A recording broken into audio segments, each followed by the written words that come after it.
Hello everyone, welcome to the class. This is मैं Abhishek Sahu. Guys, कैसे हैं आप सभी? आज हम इस वीडियो में पढ़ने वाले हैं क्लास 11 फिजिक्स का chapter 12 thermodynamics in just one shot. Trust me guys, हर बार की तरह ना आपको इस वीडियो के एंड तक पहुंचते पहुंचते इस चैप्टर की पूरी फील, पूरी खुशबू मिल चुकी होगी। और जब आप इस वीडियो के एंड में पहुंचेंगे तो आप कमेंट सेक्शन में जरूर से लिख के जाएंगे, सर ये चैप्टर इतना आसान लगने लगा, आपने इसको इतना आसान बना दिया कि मजा आ गया। और आपको जब मजा आएगा तो मुझे भी मजा आएगा। तो बस याद रखिए, इस चैप्टर को बहुत आसान बना देंगे, बहुत बहुत आसान बना देंगे और आप अपने एग्जाम में धमाका करने वाले हैं। तो बस आपको कुछ भी नहीं करना है। अगर आप नोट्स डाउनलोड करना चाहते हैं, easiest notes, handwritten notes अगर आप डाउनलोड करना चाहते हैं in the form of PDF, तो इसके लिए आपको हमारा टेलीग्राम चैनल जो कि आपका ही है, इसको डाउनलोड इसको ज्वाइन करना है। Abhishek Sahu sir physics Telegram पर आपको मिल जाएगा, जिसकी लिंक मैंने आपको नीचे डिस्क्रिप्शन दे दी है। लेकिन अगर लिंक काम नहीं करती है, कई बार लिंक एक्सपायर हो जाती है, तो आपको टेलीग्राम पर जाकर के नाम से सर्च कर लेना है, Abhishek Sahu sir physics. Clear? Now यहां पर फाइल सेक्शन में जाओगे तो आपको इस चैप्टर की पीडीएफ मिल जाएगी, मजा आ जाएगा। बहुत सारा कंटेंट यूजफुल आपको मिल रहा है और आप लोगों ने मिलकर के इसको 40K तक पहुंचा दिया। 40,000 स्टूडेंट टेलीग्राम पर हो चुके हैं, तो या होने वाले हैं। तो आपको इसके लिए बहुत ज्यादा दिल से थैंक यू। तो स्टार्ट कर दें, टेंशन मत लेना, मजा आएगा आपको थर्मोडायनेमिक्स में। क्लियर? सबसे पहले हम पढ़ने वाले हैं थर्मोडायनेमिक्स क्या होती है। देखिए भाई, साइंस की वो ब्रांच जिसमें हम हीट का कन्वर्जन पढ़ते हैं into mechanical work, that branch is called thermodynamics. जैसे कि आप ये देखें, रेफ्रिजरेटर जो अपना फ्रीज है उसको अपन हीट पंप भी बोलते हैं, तो उसमें भी क्या हो रहा है, उसमें भी हीट का कन्वर्जन हो रहा है इनटू वर्क। मतलब हीट को कहीं ना कहीं वर्क के फॉर्म में कन्वर्ट करा जा रहा है। कैसे हो रहा है, ये सारी चीजें अपन समझने वाले हैं। हीट इंजन्स होते हैं जो कि हीट को वर्क के फॉर्म में कन्वर्ट कर देते हैं। क्लियर? नाउ जैसे कि आप यहां पे देखो, अगर मैं तो ये जो कन्वर्जन ऑफ हीट है, ये सब कुछ हम थर्मोडायनेमिक्स में पढ़ते हैं। अगर मैं सिस्टम को हीट करता हूं तो मैं क्या देखता हूं कि इसके अंदर जो गैस मॉलिक्यूल्स होंगे, इनका प्रेशर, वॉल्यूम, टेम्परेचर, ये सारी चीजें बदलेंगी या बदल सकती हैं।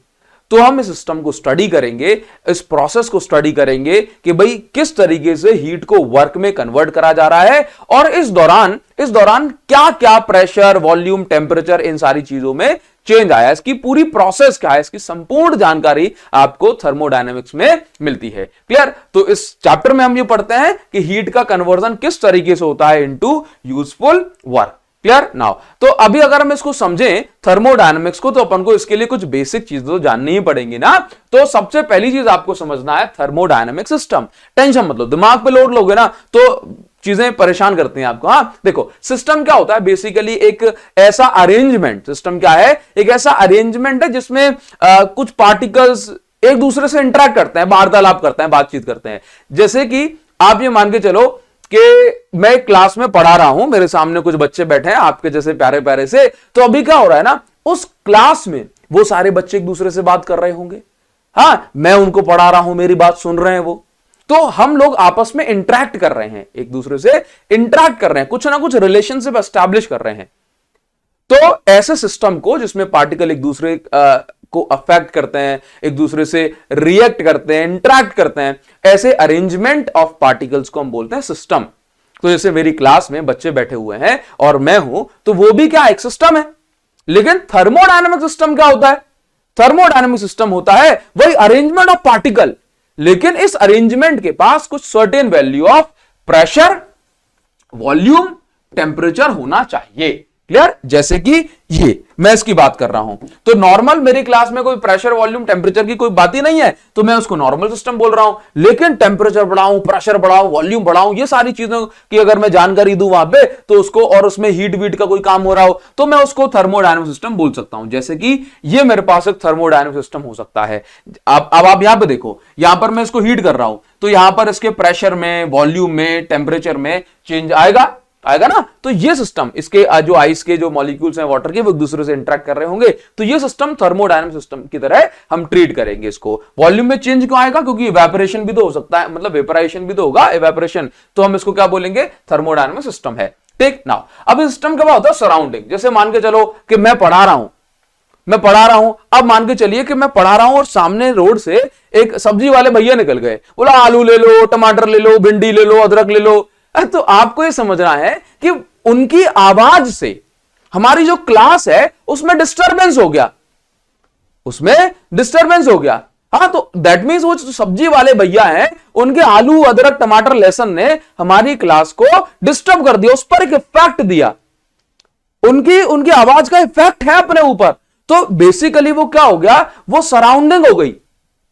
तो सराउंडिंग में क्या क्या आता है, वो सारी चीजें जिनसे हम घिरे हुए हैं लेकिन वो हमें अफेक्ट करें, वो हमें अफेक्ट कर सके, उनका हम पर कुछ इंपैक्ट हो सके, तो उन सभी चीजों को हम सराउंडिंग बोलते हैं।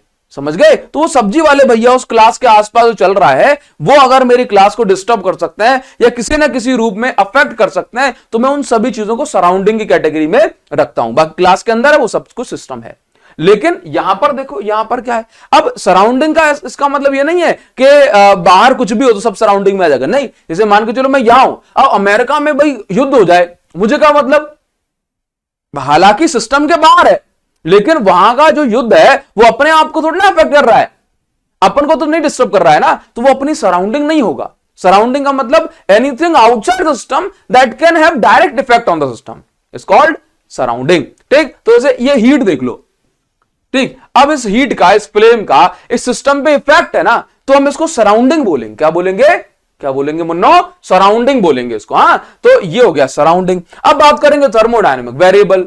तो वेरिएबल का मतलब जो वेरी करे टाइम के साथ, है ना। तो ऐसी क्वांटिटी, जो ऐसी क्वांटिटी थर्मोडायनेमिक सिस्टम में जो टाइम के साथ चेंज होती हैं, जो वेरी करती हैं, जो थर्मोडायनेमिक सिस्टम को स्टडी करने के लिए जरूरी है, उसको हम बोलते हैं थर्मोडायनेमिक वेरिएबल। तो थर्मोडायनेमिक वेरिएबल कौन कौन से होते हैं, प्रेशर, वॉल्यूम, टेम्परेचर, ये तीनों थर्मोडायनेमिक वेरिएबल हैं, क्योंकि हीट बढ़ाते हैं तो प्रेशर, वॉल्यूम और टेम्परेचर ये तीनों अफेक्ट होते हैं। क्लियर? आप इसका स्क्रीनशॉट ले सकते हैं, बच्चे बार बार कहते हैं कि सर थोड़ा साइड दे दिया करो, तो आप इसका स्क्रीनशॉट ले लो। क्लियर है? नाउ आगे बढ़ जाएंगे, वैसे नोट्स डाउनलोड कर लेना, पूरी पीडीएफ फॉर्म में आपको मिल जाएंगे। नेक्स्ट क्या है, equation of state. Equation of state क्या होता है सर? तो इक्वेशन ऑफ स्टेट का मतलब है, देखो आप ये जाने कि थर्मोडायनेमिक वेरिएबल कौन कौन से, प्रेशर, वॉल्यूम और टेम्परेचर। तो भाई प्रेशर, वॉल्यूम और टेम्परेचर के बीच में अगर आपको रिलेशनशिप बताना है, अगर आपको कुछ रिलेशन बताना है, तो वो आप इक्वेशन ऑफ स्टेट की हेल्प से बताते हैं। तो इक्वेशन ऑफ स्टेट ऐसी इक्वेशन है जो कि थर्मोडायनेमिक वेरिएबल्स के बीच में रिलेशनशिप बताती है, जो उनके बीच में रिलेशनशिप एस्टेब्लिश करती है। यहां पर आर क्या है, आर है यूनिवर्सल गैस कांस्टेंट। आर क्या है, आर है यूनिवर्सल गैस कांस्टेंट। ठीक, और इसकी वैल्यू क्या है, 8.31 joule mole inverse kelvin inverse. Clear? ये इसकी वैल्यू है। और एन क्या है, नंबर ऑफ मोल्स। नाउ आगे हम बढ़ेंगे, नेक्स्ट है थर्मल इक्विलिब्रियम। अब सर ये थर्मल इक्विलिब्रियम क्या होता है, मैं आपको बता दूं पहली चीज कि थर्मल इक्विलिब्रियम और थर्मोडायनेमिक इक्विलिब्रियम दोनों अलग अलग चीजें होती हैं।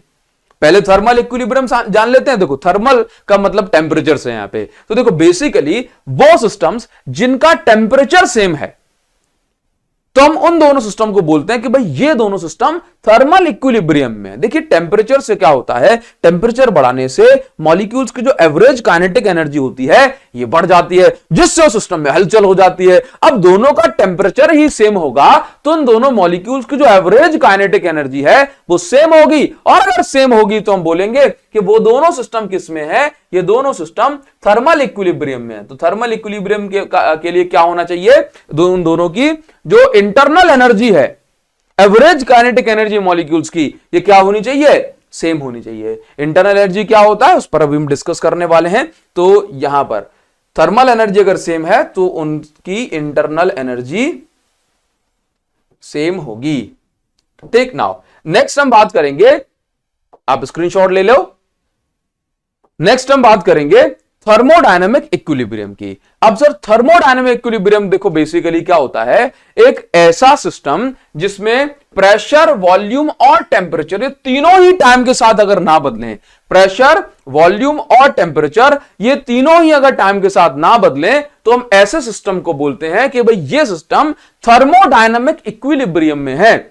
और याद रखिए यदि किसी सिस्टम में ना तो प्रेशर चेंज हो रहा है, ना वॉल्यूम चेंज हो रहा है और ना ही टेम्परेचर चेंज हो रहा है, तो जरा सोचो कि उसके अंदर सब कुछ ही बैलेंस हो गया। तो थर्मोडायनामिक इक्विलिब्रियम में जब कोई सिस्टम होता है तो वो system at the same time thermal equilibrium में भी होता है और केमिकल इक्विलिब्रियम में भी होता है और मैकेनिकल इक्विलिब्रियम में भी होता है। सर केमिकल इक्विलिब्रियम ये समझ में नहीं आया। देखो भाई, केमिकल रिएक्शन क्यों होती है? दे दनादन जब मॉलिक्यूल्स जब एक दूसरे टकरा रहे होते हैं ना, हाँ, तो जाकर के रिएक्शन होती है। कोई भी रिएक्शन भाई, H2 दो हाइड्रोजन और ऑक्सीजन ये दोनों मिलकर के बने वाटर। तो ये बन कैसे पाए? जब आकर के कोलाइड करे होंगे, चिपके होंगे, तब जाकर के तो बन पाए। तो भाई अगर, और ये जो कोलिजन वगैरह है, ये जो भगदड़ है, ये जो एवरेज काइनेटिक एनर्जी है, काइनेटिक एनर्जी के कौन इफेक्ट करता है? इसको टेम्परेचर। तो भाई अगर टेम्परेचर सेम है, प्रेशर वैशर नहीं बदल रहा है, तो जो रिएक्शन चल रही थी ना वही होती रहेगी, वही रहेगी, बस उसी स्टेट में रहेगी। तो केमिकल इक्विलिब्रियम में भी बॉडी रहती है। क्लियर है? तो थर्मोडायनामिक इक्विलिब्रियम हम इस चीज को बोलते हैं, इसमें प्रेशर, वॉल्यूम, टेम्परेचर ना बदले। नाउ नेक्स्ट हम आ जाएंगे, अभी हम बात करेंगे इंटरनल काइनेटिक एनर्जी। किसकी बात करेंगे? इंटरनल काइनेटिक एनर्जी की, सॉरी इंटरनल एनर्जी की हम बात करेंगे। देखो, तो बेसिकली क्या होता है कि टेम्परेचर अगर हम क्या करते हैं, बढ़ाते हैं, कम करते हैं, या टेम्परेचर अगर हम या बोलूं कि टेम्परेचर के कारण मॉलिक्यूल्स जो होते हैं ना ये मोशन में होते हैं। ठीक, तो आप ये देखो कि इंटरनल एनर्जी बेसिकली क्या होता है? इंटरनल एनर्जी बेसिकली क्या है? जो मॉलिक्यूल्स की जो काइनेटिक एनर्जी है और पोटेंशियल एनर्जी है, इसका सम होती है इंटरनल काइनेटिक एनर्जी। उसका सम होती है इंटरनल काइनेटिक एनर्जी। अभी आप ये समझो कि इसमें दो बातें हैं। पहली चीज, जो आइडियल गैस है, जो आइडियल गैस है, जो एकदम आदर्श गैस है, उसके पास सिर्फ डिफरेंट अलग अलग तरीके की काइनेटिक एनर्जी होती है, कोई पोटेंशियल एनर्जी नहीं होती। आइडियल गैस के पास, जो आइडियल एकदम सर्वगुण संपन्न जो गैस है, उसके पास क्या होती है? सिर्फ काइनेटिक एनर्जी, पोटेंशियल एनर्जी नहीं होती। क्यों नहीं होती सर? क्योंकि याद रखिए कि अगर मैं कह रहा हूं कि पोटेंशियल एनर्जी किस चीज की प्रॉपर्टी है, जैसे मैंने आपको बताया कि काइनेटिक एनर्जी किस पर डिपेंड कर रही है? काइनेटिक एनर्जी डिपेंड कर रही है टेम्परेचर पे। देखो, internal kinetic energy is the function of temperature, जबकि पोटेंशियल एनर्जी किस पे डिपेंड कर रही है? Potential energy is the function of volume.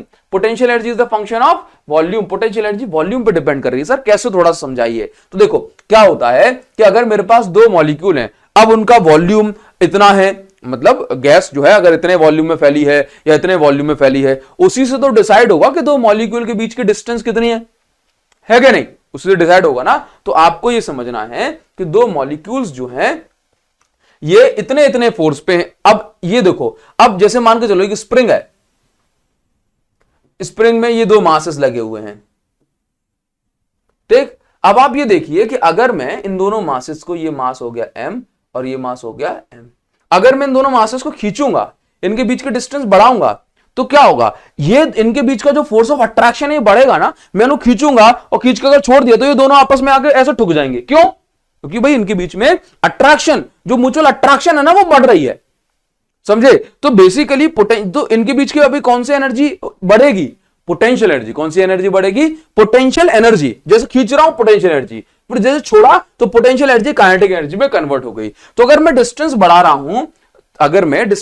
हूं, तो कौन सी एनर्जी बढ़ रही है? Potential energy. तो जो रियल गैस होती है ना, रियल गैस, जो एक्चुअल में जो गैस होती है, उस गैस के पास कुछ पोटेंशियल एनर्जी भी होती है, कुछ पोटेंशियल एनर्जी भी होती है। मतलब रियल गैस के जो मॉलिक्यूल्स होते हैं उसके बीच में कुछ अट्रैक्शन फोर्स होता है, म्यूचुअल अट्रैक्शन फोर्स। लेकिन क्या कहा जा रहा है? जो आइडियल गैस है उसके मॉलिक्यूल्स के बीच में जो, क्योंकि कहा जाता है कि जो गैस है वो जितनी ज्यादा एक्सपेंड हो सकती है उतनी एक्सपेंड होगी, वो तो फैलेगी, उसका नेचर ही है फैलने का, ज्यादा से ज्यादा वॉल्यूम को ऑक्यूपाई करने का। तो जो आइडियल गैस जो होती है, इसके बीच में नो पोटेंशियल एनर्जी है। आइडियल गैस के मॉलिक्यूल नो पोटेंशियल एनर्जी। क्यों? क्योंकि इनके बीच का जो फोर्स ऑफ अट्रैक्शन है, म्यूचुअल फोर्स ऑफ अट्रैक्शन, एकदम ही नेग्लिजिबल है। तो कहा जाता है कि जो आइडियल गैस है उसके पास पोटेंशियल एनर्जी नहीं है, सिर्फ अलग अलग तरीके की काइनेटिक एनर्जी ही है। जैसे कि अलग अलग तरीके की काइनेटिक एनर्जी का मतलब है वाइब्रेशनल काइनेटिक एनर्जी, रोटेशनल, कोई मॉलिक्यूल ऐसे हो रहा है, vibrational kinetic energy, rotational kinetic energy. ठीक, सीधे जा रहा है लीनियर काइनेटिक एनर्जी। समझ गए ना? तो बस ये चीज आपको यहां पर ध्यान रखनी है। तो ये इंटरनल एनर्जी के बारे में कुछ फैक्ट्स हुए। क्लियर? आप इसका स्क्रीनशॉट ले लो, बढ़िया से इसकी रीडिंग कर लेना। क्लियर? नाउ अभी हम बात करेंगे साइन कन्वेंशन किस तरीके के, ये हम बेसिक टर्म पढ़ रहे हैं इसके बारे में। तो साइन कन्वेंशन हम किस तरीके से यूज करते हैं, जैसे कि अगर हम सिस्टम पर कोई वर्क कर रहे हैं, ठीक, अगर हम सिस्टम पे कुछ वर्क कर रहे हैं तो हम उसको बोलते हैं वर्क डन बाय सिस्टम, और सिस्टम हम पे कुछ वर्क कर रहा है, सॉरी उल्टा बोल दिया ना, कि अगर हम सिस्टम पर कुछ वर्क कर रहे हैं तो वर्क डन ऑन सिस्टम, और सिस्टम ने हमें कुछ वर्क करके दिया तो हम उसको बोलते हैं वर्क डन बाय सिस्टम। तो आप ये देखेंगे यहां पर कि अलग अलग इस तरीके साइन कन्वेंशन जो होते हैं। हीट एब्जॉर्ब्ड बाय सिस्टम, अगर सिस्टम ने हीट एब्जॉर्ब करी है तो हमने उसको पॉजिटिव साइन दिया, और सिस्टम ने हीट दी है तो हम उसको नेगेटिव। ये आपको सिर्फ साइन कन्वेंशन ध्यान रखने तरीके से, क्या कि heat given by system, system heat दे रहा है मतलब यहां पे हो क्या रहा है एक्चुअल में, heat loss. Heat given by system मतलब हीट लॉस, तो हीट लॉस है तो भाई नेगेटिव साइन ही आएगा। और यहां पर क्या हो रहा है, हीट एब्जॉर्ब्ड बाय सिस्टम मतलब हीट एडेड, तो जब हीट ऐड करी जाएगी तो यहां पे पॉजिटिव साइन ही आएगा। वर्क डन बाय सिस्टम, जो सिस्टम वर्क करे तो पॉजिटिव, जो सिस्टम पर वर्क किया जाए तो नेगेटिव। अगर इंक्रीज टेम्परेचर बढ़े, अगर टेम्परेचर बढ़ रहा है तो इंटरनल एनर्जी में इंक्रीमेंट होगा तो आप पॉजिटिव साइन लेंगे, और टेम्परेचर घट रहा है तो इंटरनल एनर्जी कम होगी, डिक्रीज होगी, तो आप यहां पर नेगेटिव साइन यूज करेंगे। क्लियर है? तो ये साइन कन्वेंशंस होते हैं, इसको आपको ध्यान रखना है अच्छे से। नाउ आगे बढ़ जाएंगे। अब देखिए नेक्स्ट हमें जो पढ़ना है दैट इज इंडिकेटर डायग्राम। देखो इंडिकेटर डायग्राम क्या होता है, जैसे हम बाकी चैप्टर्स में ग्राफ वगैरह बनाते हैं ना, तो बस ये मान लो कि इंडिकेटर डायग्राम भी कुछ ग्राफ्स होते हैं जो हमें थर्मोडायनेमिक सिस्टम में क्या चल क्या रहा है, एक्सपेंशन हो रहा है, कंप्रेशन हो रहा है, आइसोथर्मल एक्सपेंशन, एडियाबैटिक एक्सपेंशन, मतलब उस सिस्टम की स्टेट के बारे में कंप्लीट इंफॉर्मेशन अगर मुझे चाहिए तो मैं कुछ डायग्राम्स ड्रॉ करके बता सकता हूं। क्लियर है? तो इन डायग्राम्स में क्या होता है ना, इस डायग्राम को हम इंडिकेटर डायग्राम बोलते हैं, जिसके अंदर दो वेरिएबल जैसे कि प्रेशर और वॉल्यूम के बीच में एक ग्राफ बनाया जाएगा, वो ग्राफ हमें इस इक्वेशन की स्टेट के बारे में बताएगा। फॉर एग्जांपल कि भाई यहां पर ना एक्सपेंशन हो रहा है, मान के चलो एरो बता रहा है, यहां पर क्या हो रहा है, एक्सपेंशन हो रहा है, एरो नीचे की साइड है, मतलब ये वाला प्रेशर P1 होगा और वॉल्यूम V1 होगा, यहां पर प्रेशर P2 होगा और वॉल्यूम V2 होगा, ये चेंज हो रहा है। तो आप यहां पर क्या देख रहे हो कि जो V2 प्रेशर है, क्योंकि देखो एक्सपैंड हो रही है चीज, फैल रही है तो वॉल्यूम बढ़ जाएगा, तो V2 is greater then V1, और एक्सपैंड हो रही है तो प्रेशर क्या हो जाएगा, प्रेशर कम हो जाएगा, तो जो P2 है ये कम है और P1 ज्यादा है। क्लियर है?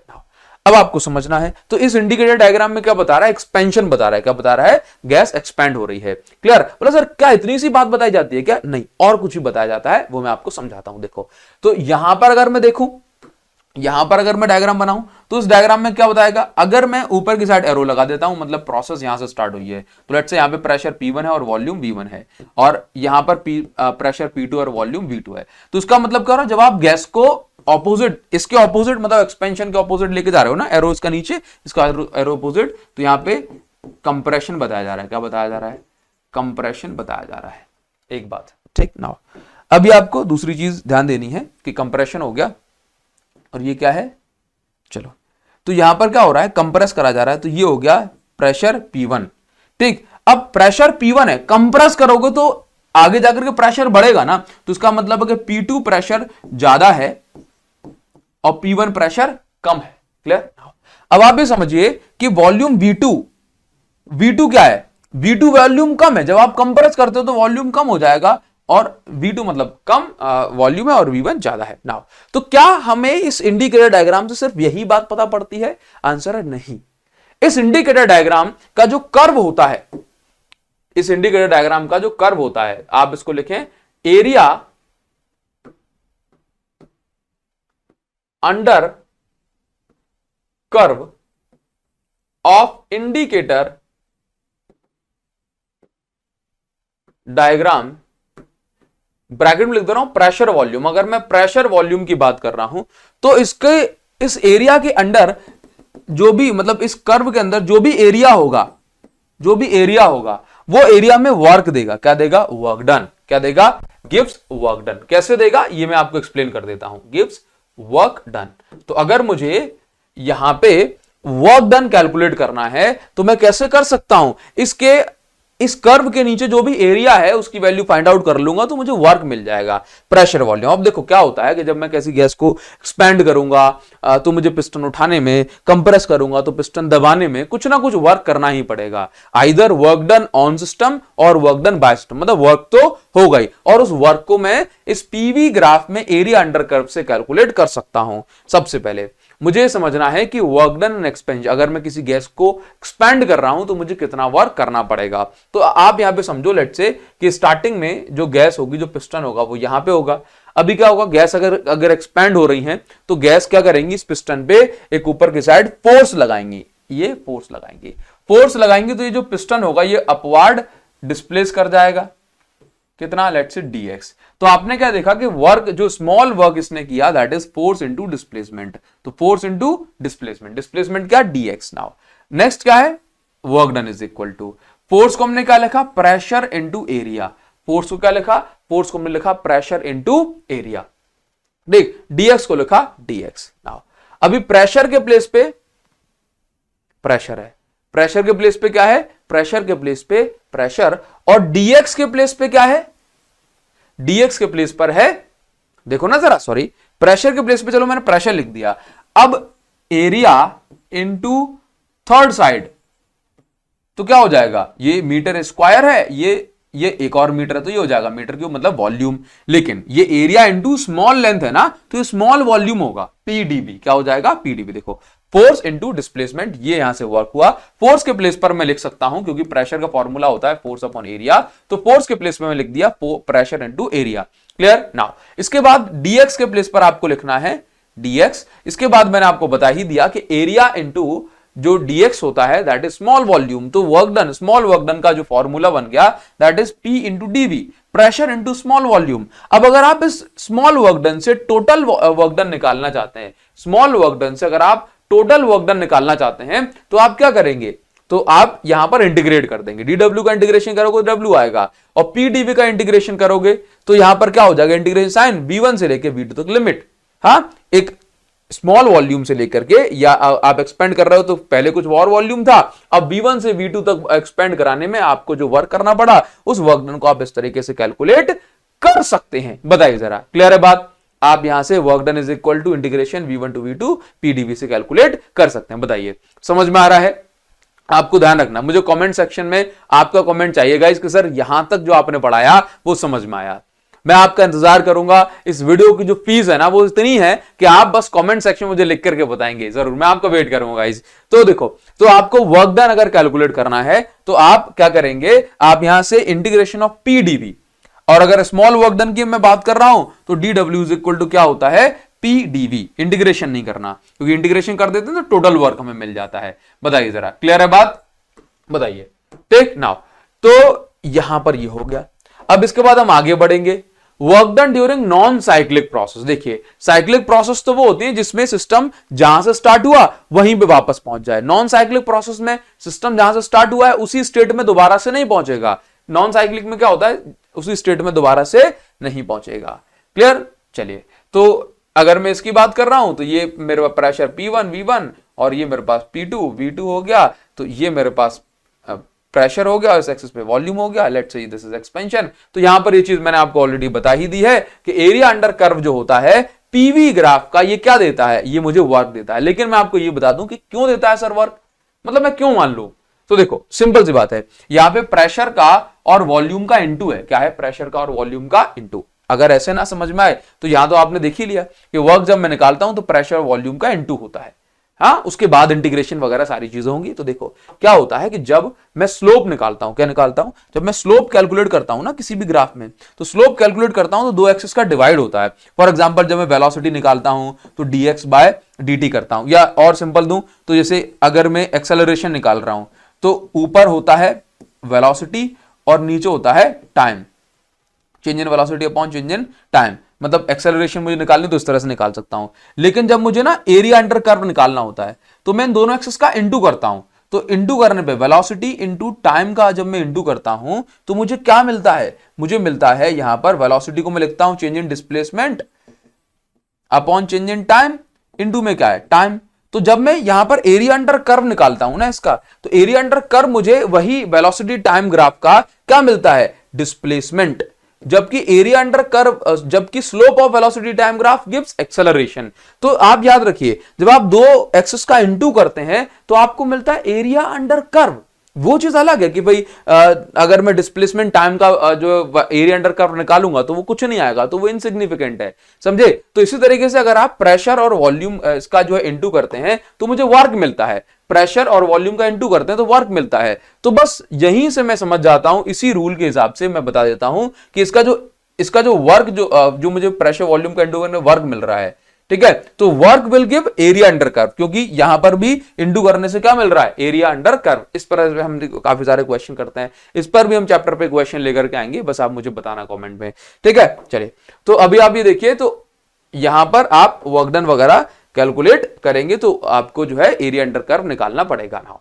Work done during cyclic process, area under curve के लिए अलग से वीडियोस बना दूंगा, या हम कोशिश करेंगे थर्मोडायनेमिक के ऊपर ही अलग से वीडियो बनाएं, जिसमें हम न्यूमेरिकल्स वगैरह कवर करेंगे जरूर। तो work done during cyclic process की हम बात करें तो साइक्लिक प्रोसेस वही होती है जिसमें सिस्टम अपनी इनिशियल स्टेट में लौट करके आ जाता है। अब आप ये देखो, जैसे मान के चलिए कि यहां पर क्या हो रहा है कि यहां पर कुछ प्रेशर होगा, अब ये एक स्टेट में पहुंचा, प्रेशर कम हुआ ज्यादा हुआ ये अलग बात है, तो यहां पर क्या हुआ, एक चेंज हुआ, फिर बी से लेके वापस सिस्टम अपनी दोबारा से इनिशियल स्टेट में पहुंच गया, ठीक। तो वेरियस प्रोसेस, वेरियस स्टेप्स को फॉलो करते हुए सिस्टम दोबारा से अपनी इनिशियल स्टेट में पहुंच जाए तो हम उसको बोलते हैं साइक्लिक प्रोसेस। और साइक्लिक प्रोसेस में हमें वर्क अगर कैलकुलेट करना है तो किस तरीके से कैलकुलेट करते हैं, तो देखो इसके लिए हमें क्या करना पड़ता है। पहली चीज, वर्क डन जो होता है ना, जैसे मान के चलिए कि अगर मैं इसको बोल रहा हूं कि ये एक्सपेंड हुआ, क्या हुआ, एक्सपेंड, क्योंकि यहां पे कुछ वॉल्यूम V1 होगा और उसके बाद वॉल्यूम यहां पे V2 हो गया होगा, और ये V1 यहां पर क्या है, बड़ा है, सॉरी छोटा है, और V2 बड़ा है, क्लियर है। तो मैंने कहा कि भाई ये वाला जो एरो जो दिखा रहा है ऊपर वाला, ये बता रहा है एक्सपेंशन, और नीचे वाला जो एरो दिखा रहा है ये बता रहा है कंप्रेशन, क्लियर। नाउ अब आपको यहां पर ये समझना है कि जो एक्सपेंशन है, क्या है, एक्सपेंशन, वर्क डन, W1 की मैं बात कर रहा हूं, किसकी बात कर रहा हूं, W1 की मैं बात कर रहा हूं। देखो, तो सबसे पहले जो गैस होगी ये क्या करेगी, ये वर्क करेगी, हाँ, पिस्टन उठाएगी गैस। भाई एक्सपेंड करने का मतलब क्या है कि गैस पिस्टन को उठा रही है, एक्सपेंड करने का मतलब क्या है कि गैस क्या कर रही है, गैस पिस्टन को ऊपर की डायरेक्शन में लिफ्ट कर रही है। तो work done by gas, work किसने किया, work done by gas, clear. Now तो जिस डायरेक्शन में गैस ने फोर्स लगाया उसी डायरेक्शन में वर्क हो गया, तो आप समझिए एक्सपेंशन में क्या हुआ, वर्क डन बाय गैस। तो अगर मुझे वर्क डन निकालना है तो एक्सपेंशन कौन सा है, ए से लेके बी तक, तो अभी मुझे क्या करना पड़ेगा कि इस ए बी के अंडर जो भी एरिया आ रहा है उस एरिया को मैं कैलकुलेट करूंगा। तो यहां पर देखो, work done during expansion, expansion के समय जो वर्क करना पड़ा आपको, दैट इज W1। तो देखो प्लस, प्लस मतलब work done by gas, gas ने वर्क किया, तो एरिया कौन सा, area under A X B C D A, area under A X B C D A. इसके बाद क्या हो रहा है, इसके बाद कुछ ऐसा हो रहा है, इसके बाद कुछ ऐसा हो रहा है कि बी से जब ए तक जा रहे हैं तो यहां पे कंप्रेशन हो रहा है। कंप्रेशन मतलब हम दबा रहे हैं, गैस दबना नहीं चाहेगी लेकिन हम जबरदस्ती उसको कंप्रेस कर रहे हैं। तो हमने वर्क डन किया सिस्टम पर, ऑन द सिस्टम, सिस्टम ने वर्क नहीं किया, हमने सिस्टम के अगेंस्ट वर्क करा। वो गैस कंप्रेस होना नहीं चाहती थी लेकिन हमने उसको कंप्रेस करा।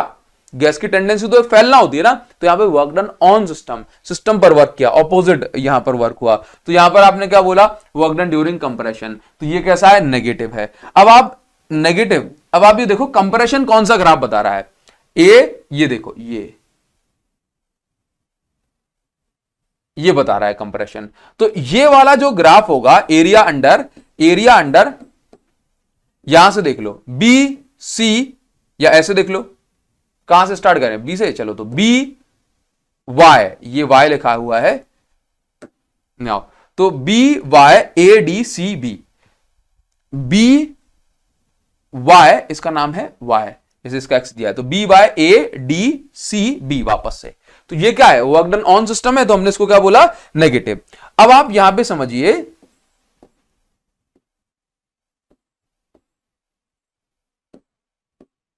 देखो अब आप यहां पे समझो कि W1 पॉजिटिव है, W2 नेगेटिव है। क्लियर? तो नेट वर्क डन मुझे निकालना है, तो मैंने दोनों को ऐड कर दिया।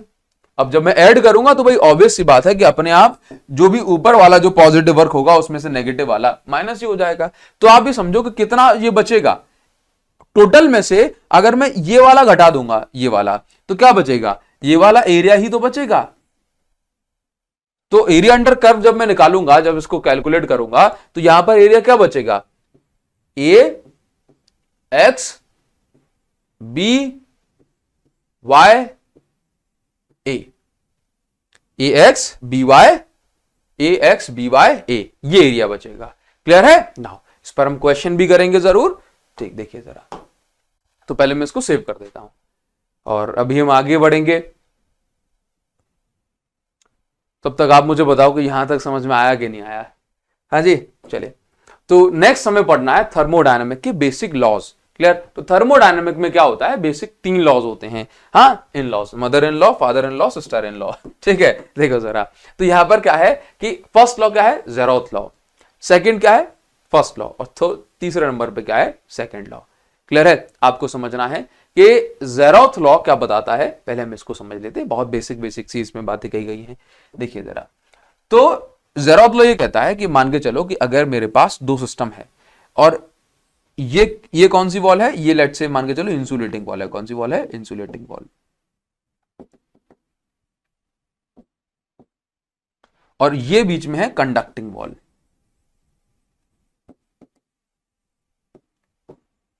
तो सर जेरोथ लॉ ये कहता है कि अगर 2 सिस्टम आपस में थर्मल इक्विलिब्रियम में, किसमें? थर्मल इक्विलिब्रियम, मतलब आप ये मान के चलें कि ए और सी का टेम्परेचर जो है वो सेम है। कैसा है? सेम है। क्लियर? और बी और सी भी थर्मल इक्विलिब्रियम में है। क्लियर? बी और सी का टेम्परेचर भी सेम है। आप ये देखें कि अगर कोई भी 2 सिस्टम सेपरेटली, मतलब उनको बी से मतलब ही नहीं है, अगर ये थर्मल इक्विलिब्रियम में है, तो भले ही बी और सी के बीच में इंसुलेटिंग वॉल है, मतलब इन दोनों के बीच में हीट ट्रांसफर नहीं हो रही है, फिर भी हम देखेंगे कि ऑटोमेटिकली इन दोनों का जो टेम्परेचर होगा, ये टेम्परेचर भी कांस्टेंट, ये टेम्परेचर भी सेम होगा। कैसा होगा? सेम होगा। मतलब ये जो ए और बी जो कि इंसुलेटिंग वॉल से कनेक्टेड है, इन दोनों की हीट ट्रांसफर नहीं हो पा रही है, फिर भी इन दोनों का टेम्परेचर कैसा हो जाएगा? एक पॉइंट पे आकर के सेम हो जाएगा। मतलब ये दोनों सिस्टम जो एक दूसरे से पूरी तरीके से सेपरेट हैं, क्योंकि ये तीसरे सिस्टम के साथ दोनों अलग अलग थर्मल इक्विलिब्रियम में है, तो भाई ए और बी भी थर्मल इक्विलिब्रियम में हो गए। आसान भाषा में समझो तो आप ऐसे मान के चलें कि भाई ए का ये ए है और ये बी है, ये एक दोस्त है, ये दूसरा दोस्त है। ठीक है? अभी क्या हो रहा है कि भाई ये ना, ये ए की वाइफ है, बीबी कौन है? ये इसकी ए की वाइफ है। अभी क्या है ना कि ये ए की वाइफ है। अभी क्या हो रहा है ना, आप ये समझो कि ए का बी के साथ कोई रिलेशन है ही नहीं, ए का बी के साथ कोई रिलेशन है ही नहीं, लेकिन क्या हो रहा है कि ये जो बी है ना, ये जो बी है ना, ये इसकी वाइफ का भाई निकला। समझे? तो इसका बेसिकली आप ये देख रहे हो ना कि भाई जो सम्मान इसको देना पड़ेगा, वही सम्मान इसको देना पड़ेगा। तो भाई इन दोनों का आपस में कोई रिलेशन नहीं है, लेकिन फिर भी इन दोनों का रिलेशन अभी हो गया, इन दोनों से बराबर की जो है इनका रिलेशन बैठ गया। तो आप इस तरीके से समझे, अदरवाइज तो बहुत ज्यादा कंफ्यूजिंग हो जाता है। समझे? तो ये दोनों इंसुलेटिंग वॉल से कनेक्टेड हैं, कोई रिलेशन नहीं है, लेकिन फिर भी दोनों थर्मल इक्विलिब्रियम में आ गए, क्योंकि ये कॉमन है, ये म्यूचुअल फ्रेंड है।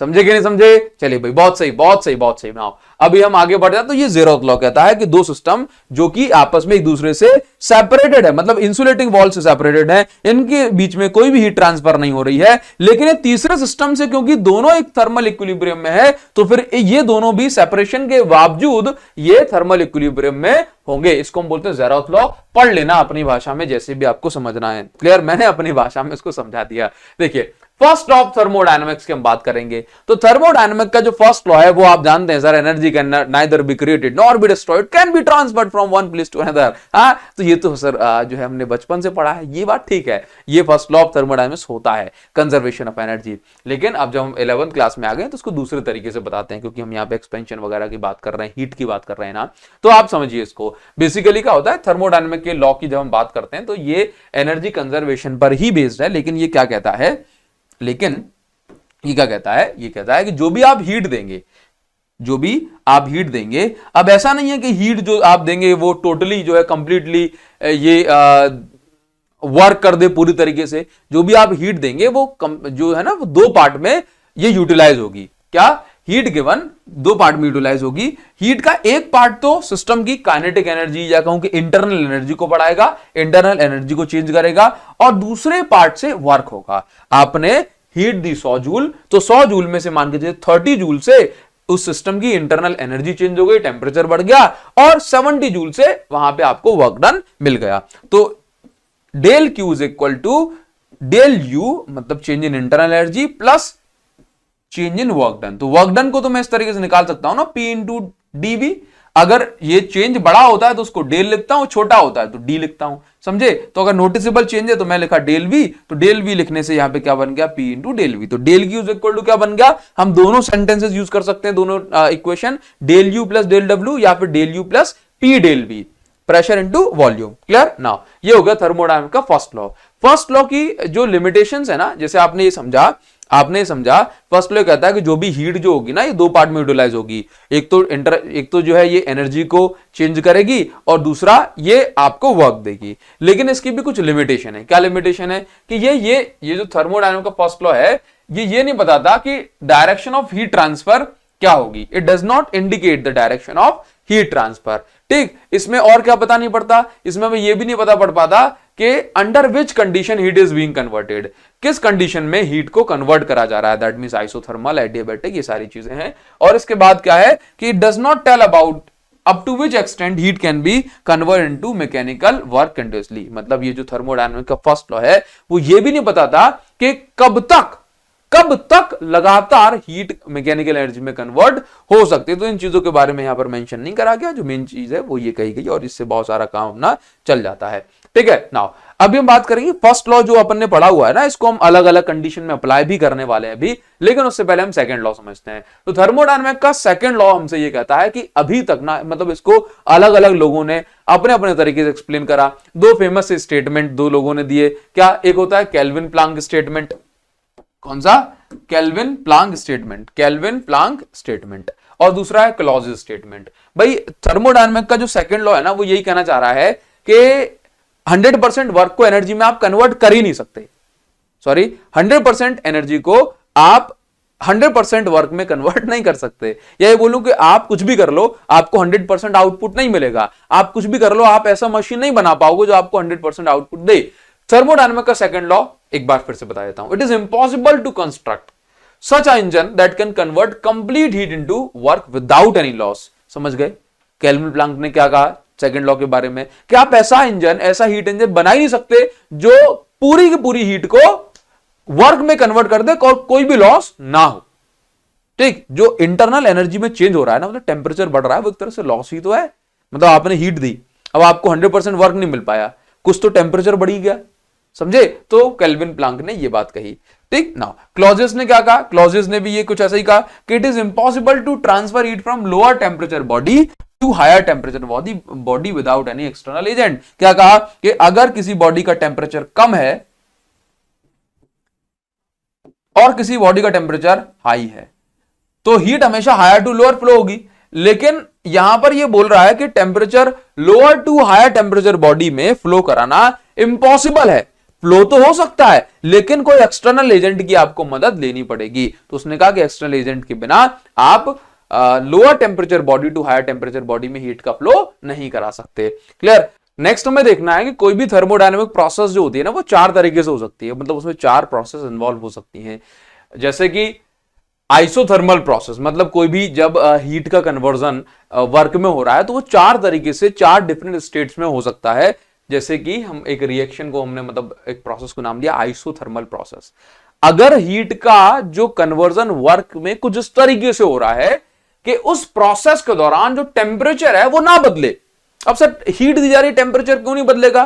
भाई होता है ना, आप पिस्टन को ऊपर उठाते चले जा रहे हैं, मतलब एक्सपेंड करते चले जा रहे हैं, आप हीट दे रहे हो, उस हीट देने से क्या हो रहा है, उस हीट देने से भी टेम्परेचर बढ़ेगा, लेकिन आप पिस्टन ऊपर उठाते चले जा रहे हो तो एक्सपेंशन हो रहा है, एक्सपेंशन होने से भी कूलिंग भी होती है, समझे? तो यहां पर आप भी समझिए कि आइसोथर्मल प्रोसेस मतलब, तो यहां पर भी हीट को वर्क में कन्वर्ट करा जा रहा है, लेकिन किस तरीके से? आइसोथर्मली।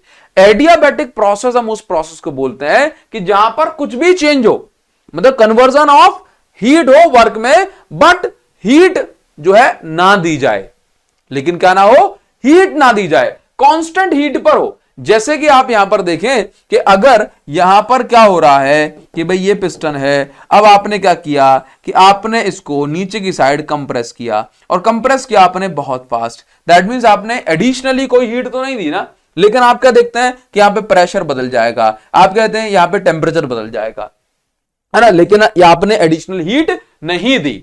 तो ये क्या है? ये एडियाबैटिक प्रोसेस है। कैसी प्रोसेस है? एडियाबैटिक प्रोसेस है, समझे? जैसे आप ये देखो कि कूलिंग, आइस की अपन कूलिंग करते हैं, सॉरी जैसे आइस को मेल्ट कर रहे हैं, तो अभी क्या हो रहा है, आप हीट दो, आप हीट दे रहे हो, मतलब आप यहां पर हीट दे रहे हो, हीट इंक्रीज हो रही है, लेकिन क्या हो रहा है, जब तक आइस मेल्ट नहीं हो जाएगी, ये जो टेम्परेचर है ये टेम्परेचर सेम रहेगा, टेम्परेचर बदलेगा नहीं। तो मेल्टिंग ऑफ आइस क्या है? Melting of ice isothermal process होती है। कैसी होती है? आइसोथर्मल प्रोसेस होती है। ठीक, अभी आप ये देखें, हालांकि इसकी कुछ अलग अलग कंडीशंस हैं, इन कंडीशंस को हम समझेंगे। एडियाबैटिक में क्या है, कुछ भी चेंज होता है लेकिन प्रेशर हीट नहीं देनी है आपको। आइसोबैरिक प्रोसेस, हाँ आइसोबैरिक प्रोसेस में क्या होता है कि प्रेशर कांस्टेंट होता है। क्या होता है? बार मतलब प्रेशर, तो प्रेशर कांस्टेंट होता है। और आइसोकोरिक प्रोसेस हम उसको बोलते हैं भाई कुछ भी हो जाए लेकिन वॉल्यूम चेंज ना हो, वॉल्यूम कांस्टेंट रहे। तो ये 4 थर्मोडायनेमिक प्रोसेस होती हैं, इनको हम एक एक करके और उनकी जो नेसेसरी कंडीशन उनको समझ लेते हैं। देखिए, तो सबसे पहले हमें क्या पढ़ना? Isothermal process. भाई इस प्रोसेस में क्या होता है, कुछ भी चेंज होता रहे लेकिन ये कांस्टेंट टेम्परेचर पे होती है। इसकी इक्वेशन की हम बात करें तो पीवी इज इक्वल टू क्या होता है, इक्वेशन ऑफ स्टेट एनआरटी। तो एन क्या है? नंबर ऑफ मोल्स, आर क्या है? यूनिवर्सल गैस कांस्टेंट, मतलब गैस कांस्टेंट है, सिंपल सी बात। तो आप यहां पर देखेंगे, और आइसोथर्मल प्रोसेस तो टेम्परेचर तो कांस्टेंट होना ही है, तो आप क्या देखते हैं कि PV is equal to constant. तो आइसोथर्मल प्रोसेस में प्रेशर और वॉल्यूम कैसे हैं? इनवर्सली प्रोपोर्शनल है। यह आपको आइसोथर्मल जो प्रोसेस है उसकी इक्वेशन ऑफ स्टेट ध्यान रखनी है। अब आइसोथर्मल प्रोसेस जैसे मान के चलिए ये है, अब क्या हो रहा है, अब आप यहां से हीट दे रहे हो, आप क्या कर रहे हो, यहां से हीट दे रहे हो, और ये इसमें गैस वैस है। अभी क्या होगा कि आइसोथर्मल प्रोसेस में आप हीटिंग तो कर सकते हैं, आप हीटिंग कर सकते हैं, लेकिन टेम्परेचर नहीं बढ़ना चाहिए। तो भाई क्या नेसेसरी कंडीशन होनी चाहिए?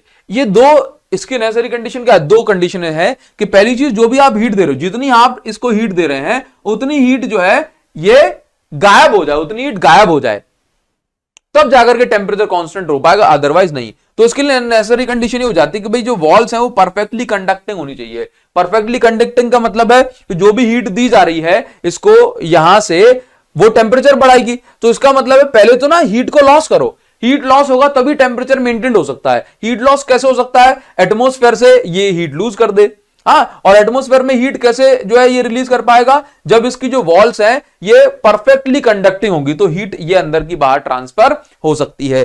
दूसरी चीज क्या है कि जो भी अपन काम कर रहे हैं, चाहे कंप्रेशन करें या एक्सपेंशन करें, हाँ, तो ये बहुत ज्यादा ही स्लोली होना चाहिए। कैसा होना चाहिए? एकदम स्लो। क्यों? क्योंकि अगर आपने एक बार में बहुत ज्यादा हीट दे दी तो क्या होगा भाई, फिर तो टेम्परेचर बढ़ ही जाएगा ना, क्योंकि हीट इतनी आसानी से रिलीज नहीं हो पाएगी। तो ये प्रोसेस कैसे होना चाहिए? ये प्रोसेस होना चाहिए स्लो। इस प्रोसेस कैसा होना चाहिए? Very very slow, so that we get sufficient time to heat transfer. Clear है? इतनी बात आपको समझ में आई? ठीक है, आप इसका स्क्रीनशॉट ले सकते हैं, पिछले वाली स्लाइड का ले लो, इसका भी ले लो और इसका भी ले लो। नाउ अब हम बात करेंगे एडियाबैटिक प्रोसेस की।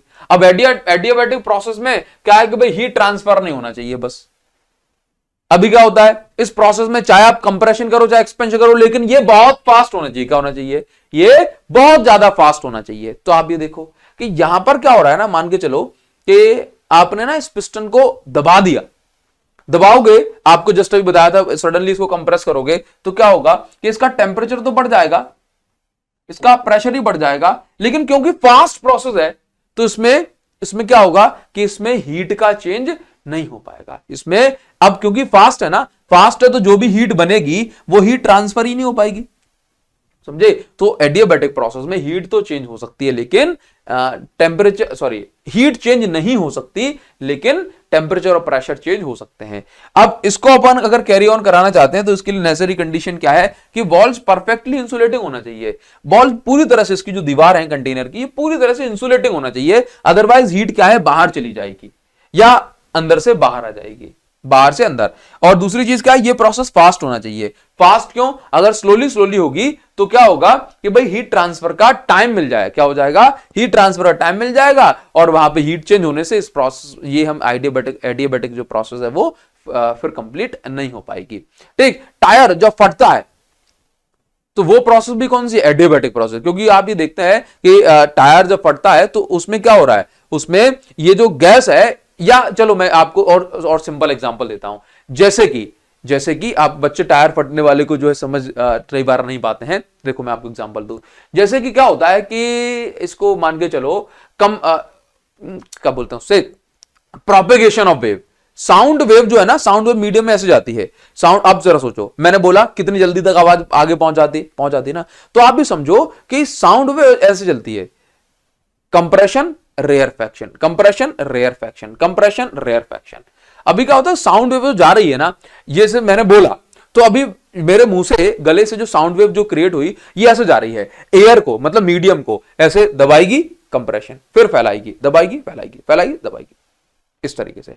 आप ये समझो कि ये इसमें क्या हो रहा है, इसमें जो जब मीडियम को दबाया मतलब कंप्रेस करा तो हीट बनी होगी, ऑब्वियस बात है। लेकिन क्या हुआ कि भाई ये जो हीट जो एक्स्ट्रा इसके अंदर बनी, ये बाहर नहीं निकल पाई। क्यों? क्योंकि यहां पे एक्सपेंशन हो गया, फिर कंप्रेशन, फिर एक्सपेंशन, इस तरीके से। बात समझ रहे हो? तो ये जो प्रोपेगेशन ऑफ साउंड है, ये कैसी प्रोसेस है? एडियाबैटिक। यहां पे हीट का ट्रांसफर हो ही नहीं पा रहा, ये हीट बाहर जा पाती, इससे पहले फैल गई। बात समझ रहे हो? तो एडियाबैटिक प्रोसेस हम अपनी डेली लाइफ में देखते हैं, उसमें कोई बड़ी बात नहीं है। ठीक, आप इसका स्क्रीनशॉट ले सकते हैं। हम आगे बढ़ जाते हैं। नाउ अब जैसे आपने उसमें रिलेशन पढ़ा था ना, PV is equal to constant, किसमें? आइसोथर्मल में पढ़ा था। ऐसे ही रिलेशन होता है एडियाबैटिक प्रोसेस में, लेकिन एडियाबैटिक प्रोसेस में अलग अलग रिलेशन है। देखिए, प्रेशर, क्योंकि एडियाबैटिक में क्या है, हीट कांस्टेंट होती है, तो ना तो पी कांस्टेंट है, ना बी कांस्टेंट, और ना ही टी कांस्टेंट है। तो आप अलग अलग रिलेशन देखते हैं। जैसे कि एडियाबैटिक रिलेशन की हम बात करें, प्रेशर और वॉल्यूम के बीच में क्या रिलेशन है, तो आप ये समझे PV is equal to gamma, PV to the power gamma is equal to constant होता है। आप इसके ब्रैकेट में के लिख सकते हैं। अगर मैं पी और वी की पावर गामा का इंटू करूं तो ये क्या होता है, ये होता है कांस्टेंट। यहां पे गामा क्या है? गामा है रेशियो ऑफ स्पेसिफिक हीट। क्या है गामा? क्या है? Ratio of specific heat. Clear? Now next हम देखेंगे किसको, नेक्स्ट है यहां पर adiabatic relation between P and T. क्या? Adiabatic relation between P and T, मतलब एडियाबैटिक प्रोसेस में प्रेशर और टेम्परेचर के बीच में क्या रिलेशन है, प्रेशर और टेम्परेचर के बीच में क्या रिलेशन है। तो हम यहां पे देखते हैं कि T to the power gamma into P to the power 1 minus gamma, ये कांस्टेंट होता है। इसी तरीके से टेम्परेचर और वॉल्यूम के बीच में ये रिलेशन है, T into V to the power gamma minus 1 is equal to constant. मतलब एडियाबैटिक प्रोसेस की जब हम बात करते हैं तो जो भी टेम्परेचर है, अगर हम उसका इंटू वी की पावर, वॉल्यूम की पावर गामा माइनस 1 से करेंगे तो जो प्रोडक्ट है वो कांस्टेंट निकल के आएगा। आप इसको ध्यान रखेंगे, ये आपको काम आएगा। क्लियर? नाउ नेक्स्ट हम यहां पर समझेंगे कि अगर हमें आइसोथर्मल प्रोसेस में, ये डेरिवेशन एग्जाम के लिए इंपॉर्टेंट है, पूछ लिया जाता है। ठीक है, अब हमें समझना है कि आइसोथर्मल प्रोसेस में, क्योंकि आप एक्सपेंशन करेंगे, आप एक्सपेंड करेंगे तो आप वर्क करेंगे, तो आपको कितना वर्क करना पड़ेगा गैस को एक्सपेंड कराने में। तो expression for work done during isothermal process, ये आपको समझना है। क्लियर? नाउ तो अभी आप यहां पे देखो, होता क्या है कि मान के चलिए कि initial pressure, let initial pressure and volume of 1 mole of ideal gas.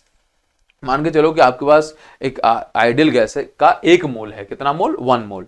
ठीक, उसका स्टार्टिंग में जो इनिशियल प्रेशर होगा वो P1 होगा और वॉल्यूम होगा V1। फिर आपने उसको एक्सपेंड करा तो टेम्परेचर को कांस्टेंट रख के, तो क्या हुआ कि प्रेशर जो है ये P2 हो गया, जो कि रिड्यूस हो गया, और वॉल्यूम बढ़ के कितना हो गया? V2 का। जब आप एक्सपेंड कराते हैं तो वॉल्यूम ऑब्वियस सी बात है बढ़ता है। आपने पढ़ा हुआ है कि dW मतलब वर्क जो होता है ये कितना होता है? P into dV। अगर आपको टोटल वर्क निकालना है तो आप इंटीग्रेट करेंगे, डीडब्ल्यू का इंटीग्रेशन करने के बाद डब्ल्यू आता है, टोटल वर्क डन। और यहां पे क्योंकि वॉल्यूम V1 से लेके V2 हो रहा है तो यहां पर क्या हो जाएगा, P इंटू डीवी हो जाएगा। कितना हो जाएगा, P इंटू डीवी, मतलब प्रेशर इंटू वॉल्यूम। चलिए बहुत सही। अब हम क्या देखते हैं, फॉर 1 मोल, 1 मोल की बात करेंगे, इसकी बात करेंगे। 1 मोल की अगर हम बात कर रहे हैं तो वैसे तो होता है PV is equal to NRT, लेकिन यहां पे 1 मोल के लिए हमने N इज इक्वल टू क्या ले लिया, 1 ले लिया, तो PV इज इक्वल टू बचता है RT। अब PV is equal to RT बचा तो ये V चला गया नीचे, V चला गया नीचे, तो P की जगह क्या आ गया, RT अपॉन 1 हम लिख सकते हैं। P की जगह क्या लिख सकते हैं, RT अपॉन V लिख सकते हैं।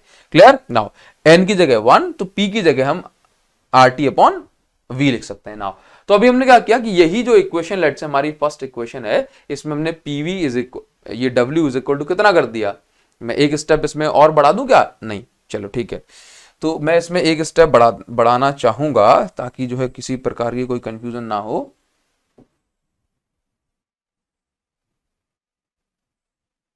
देखिए जरा, तो चलो मैं इसको इस तरीके से कर देता हूं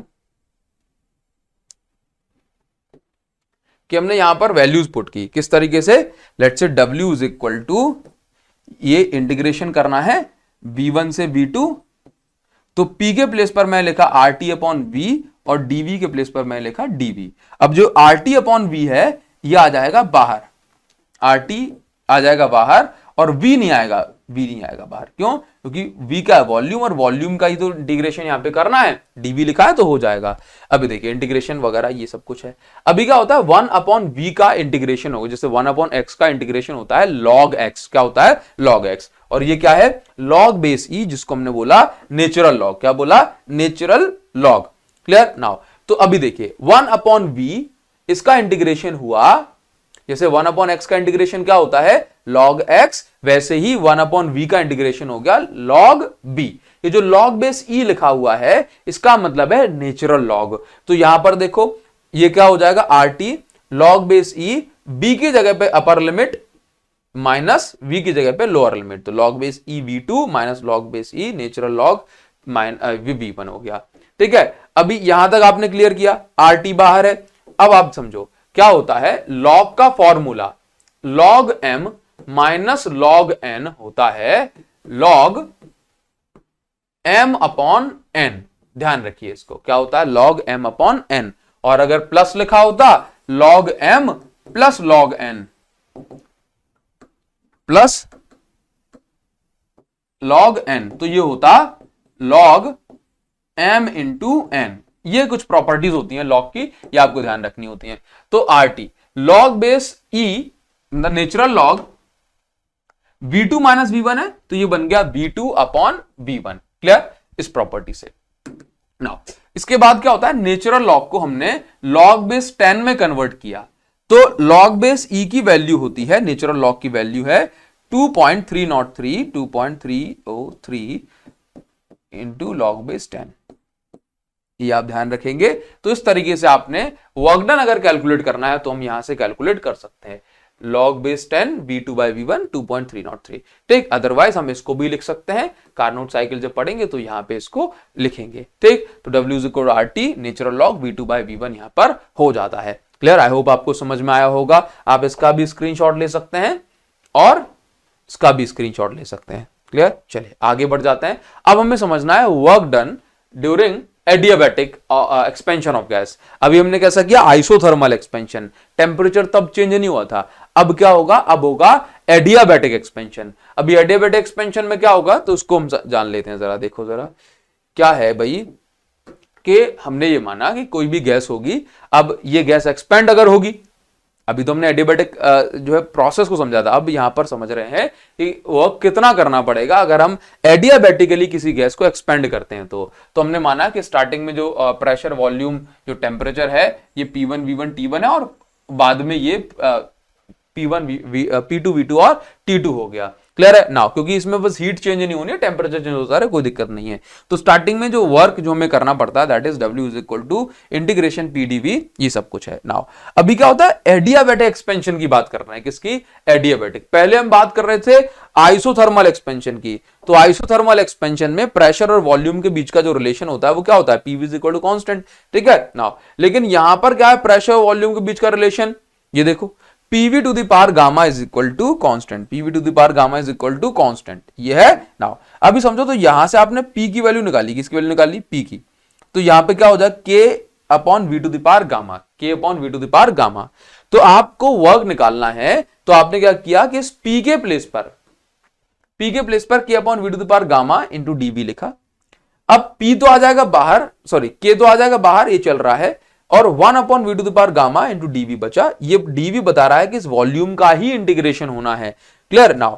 अभी V की पावर गामा है, अगर मैं इसको नॉर्मल लिखूं तो जैसे V की पावर 2 है अपॉन में, ये ऊपर जाएगा तो V की पावर -2 हो जाएगा ना, ऊपर जाएगा तो V की पावर -2 हो जाएगा। चलिए बहुत सही, चलो तो हम इसको यहां पर इस तरीके से करेंगे, देखिए जरा नाउ, ये हो गया W is equal to K, V1 से V2 तक लिमिट है, V की power minus gamma into dV। चलिए नेक्स्ट हम ये देखते हैं कि W is equal to K as it is लिखा है। अब इंटीग्रेशन, अगर आप इंटीग्रेशन नहीं जानते तो मैं आपको बता दूं कि अगर आपको किसी चीज का इंटीग्रेशन करना है, जैसे कि x का इंटीग्रेशन करना है विद रिस्पेक्ट टू x, तो जो भी पावर होती है उसमें एक ऐड हो जाता है, जो भी पावर है उसमें एक ऐड हो गया, अपॉन में उसी पावर को लिख दिया जाता है, तो ये बन जाता है x की पावर 2/2, ऐसा होता है। चलिए तो हमने ऐसा ही किया कि ये लिखा है v to the power minus gamma into dV, तो हमें v to the power minus gamma का इंटीग्रेशन करना है, तो v के ऊपर जो भी पावर है उसमें हमने एक प्लस कर दिया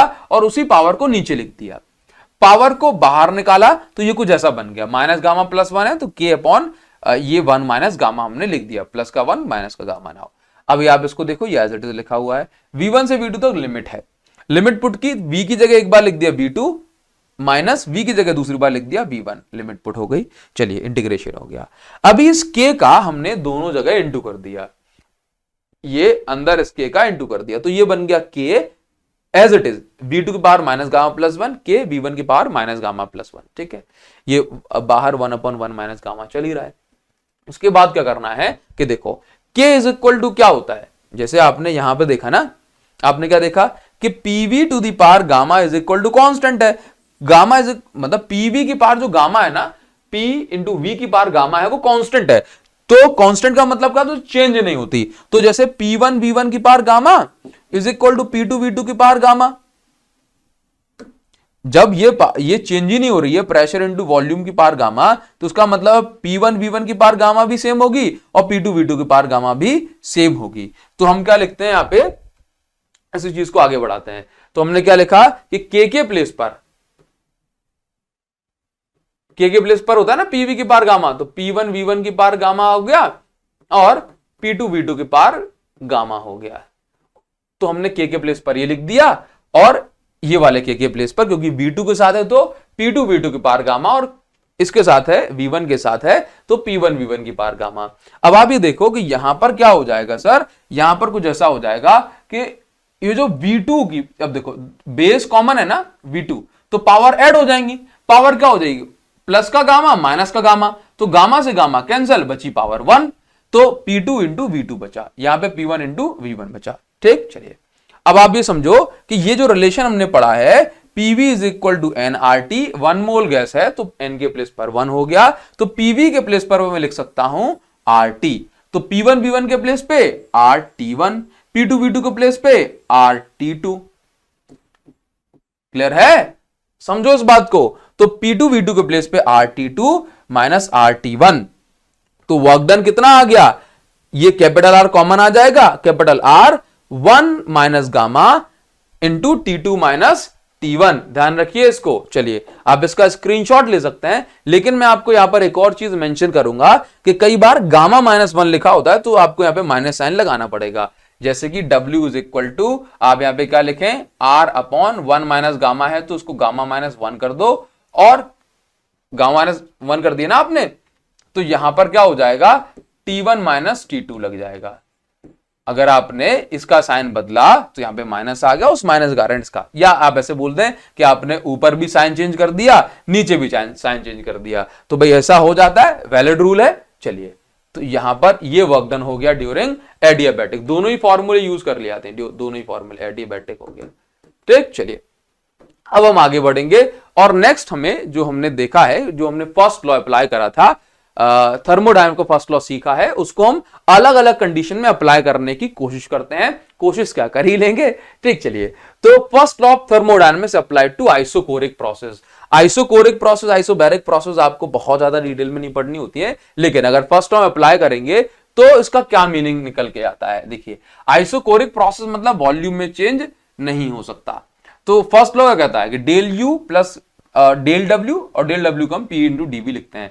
तो अगर वॉल्यूम में चेंज नहीं हो रहा है तो अपने पास जो डेल क्यू बचेगा that will be equal to del U. तो फर्स्ट लॉ यहां पर आइसोकोरिक प्रोसेस में एप्लीकेबल होता है, जो कि हमसे ये कहता है कि भाई जो भी आप हीट देंगे उस हीट का काम होगा सिर्फ और सिर्फ इंटरनल एनर्जी। अगर आप ये समझिए, अगर आइसोकोरिक प्रोसेस है मतलब वॉल्यूम चेंज नहीं हो रहा है, तो जो भी हीट देगी, जो भी हीट दी जाएगी वो सिर्फ इंटरनल एनर्जी को ही चेंज करेगी और कोई भी एक्स्ट्रा वर्क नहीं करेगी, क्योंकि पिस्टन उठ ही नहीं पा रहा, आइसोकोरिक प्रोसेस है। और यहां से आप इस डेल टी को, चेंज इन टेम्परेचर को, जो भी, क्योंकि देखो इंटरनल एनर्जी में चेंज आएगा तो फिर टेम्परेचर चेंज होगा, और टेम्परेचर में अगर चेंज होगा तो आप इस फॉर्मूले से निकाल सकते हैं, Q is equal to CV delta T होता है, तो आप इसको NCV डेल्टा टी से निकाल सकते हैं।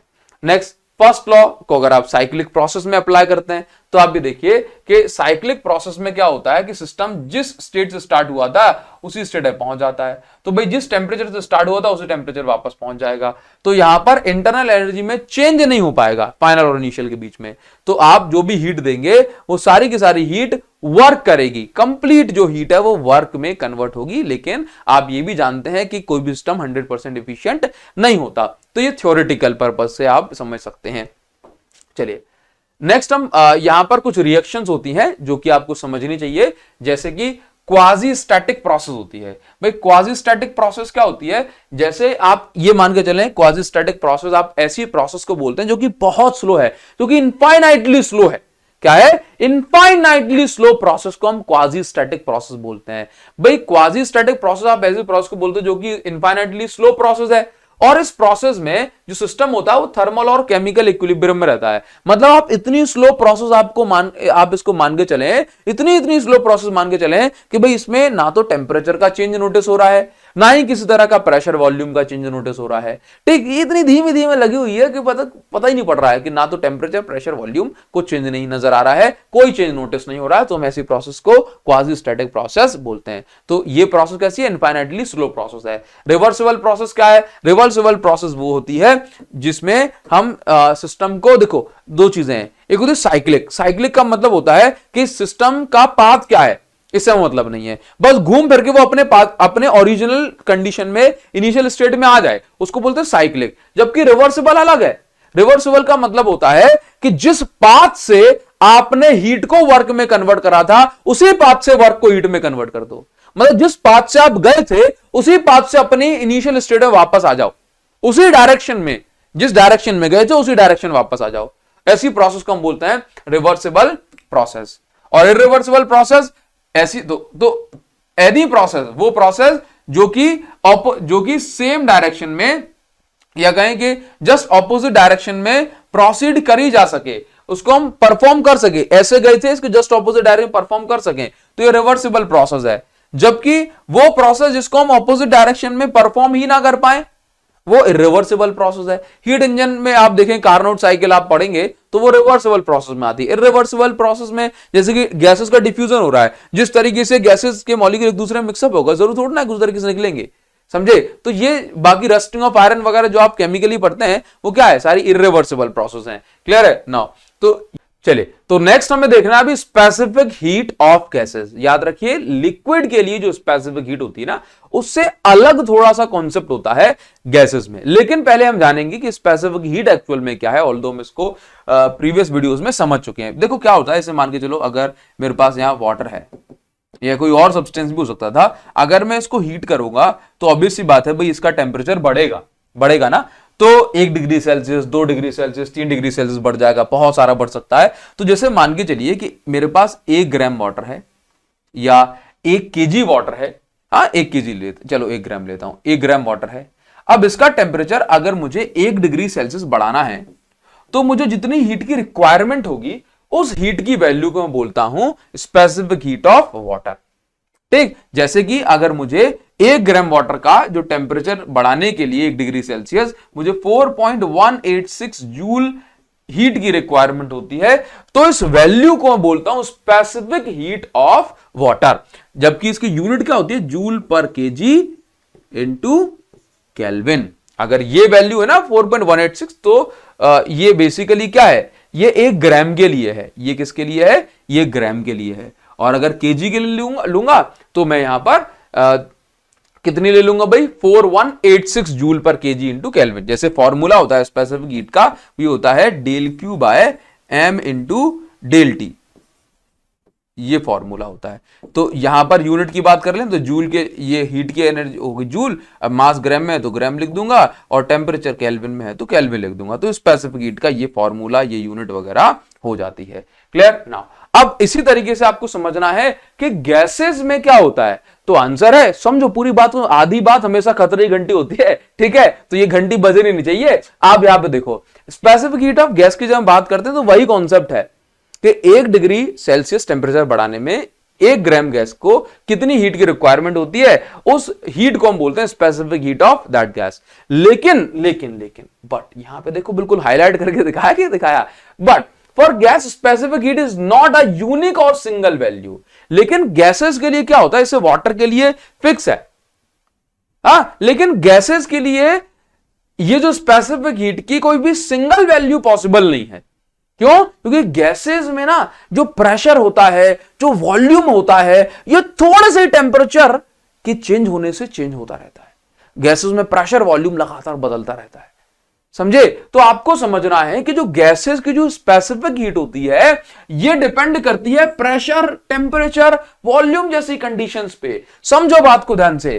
क्या मैंने कहा? मैंने ये कहा कि जो लिक्विड है ना, हाँ, या जो सॉलिड है ना, उसकी स्पेसिफिक हीट की एक फिक्स वैल्यू होती है, लेकिन गैसेस की स्पेसिफिक हीट की फिक्स वैल्यू नहीं होती। क्योंकि मान के चलो कि कोई भी गैस अगर कंप्रेस्ड फॉर्म में है, कैसे है, कंप्रेस्ड फॉर्म में है, ठीक, कंप्रेस फॉर्म में तो ऑलरेडी, तो अभी क्या होगा कि मैं इसका टेम्परेचर बढ़ाऊंगा, टेम्परेचर मतलब हीट दूंगा, तो इसका जो 1 डिग्री सेल्सियस टेम्परेचर बहुत जल्दी बढ़ जाएगा, क्योंकि भाई ये तो कंप्रेस्ड है। लेकिन भाई अगर कोई भी गैस इस तरह से फैली हुई है, ठीक, गैस उतनी ही है, जितनी गैस यहां पे उतनी गैस यहां पे, लेकिन ये एक्सपेंडेड फॉर्म में है, इसका प्रेशर कम है, तो अब अगर मैं हीट दूंगा तो मैं क्या देखता हूं कि यहां पर जो स्पेसिफिक हीट जो मुझे चाहिए, यहां पर सी क्या होगी, लेस, क्योंकि भाई थोड़ी सी हीट दूंगा 1 डिग्री सेल्सियस बहुत जल्दी बढ़ जाएगा। लेकिन यहां पर सी मतलब स्पेसिफिक हीट क्या होगी, स्पेसिफिक हीट क्या होगी, मोर होगी, ज्यादा होगी। क्यों? प्रेशर, यहां पे प्रेशर कम है, यहां पे प्रेशर ज्यादा है, तो यहां प्रेशर ज्यादा,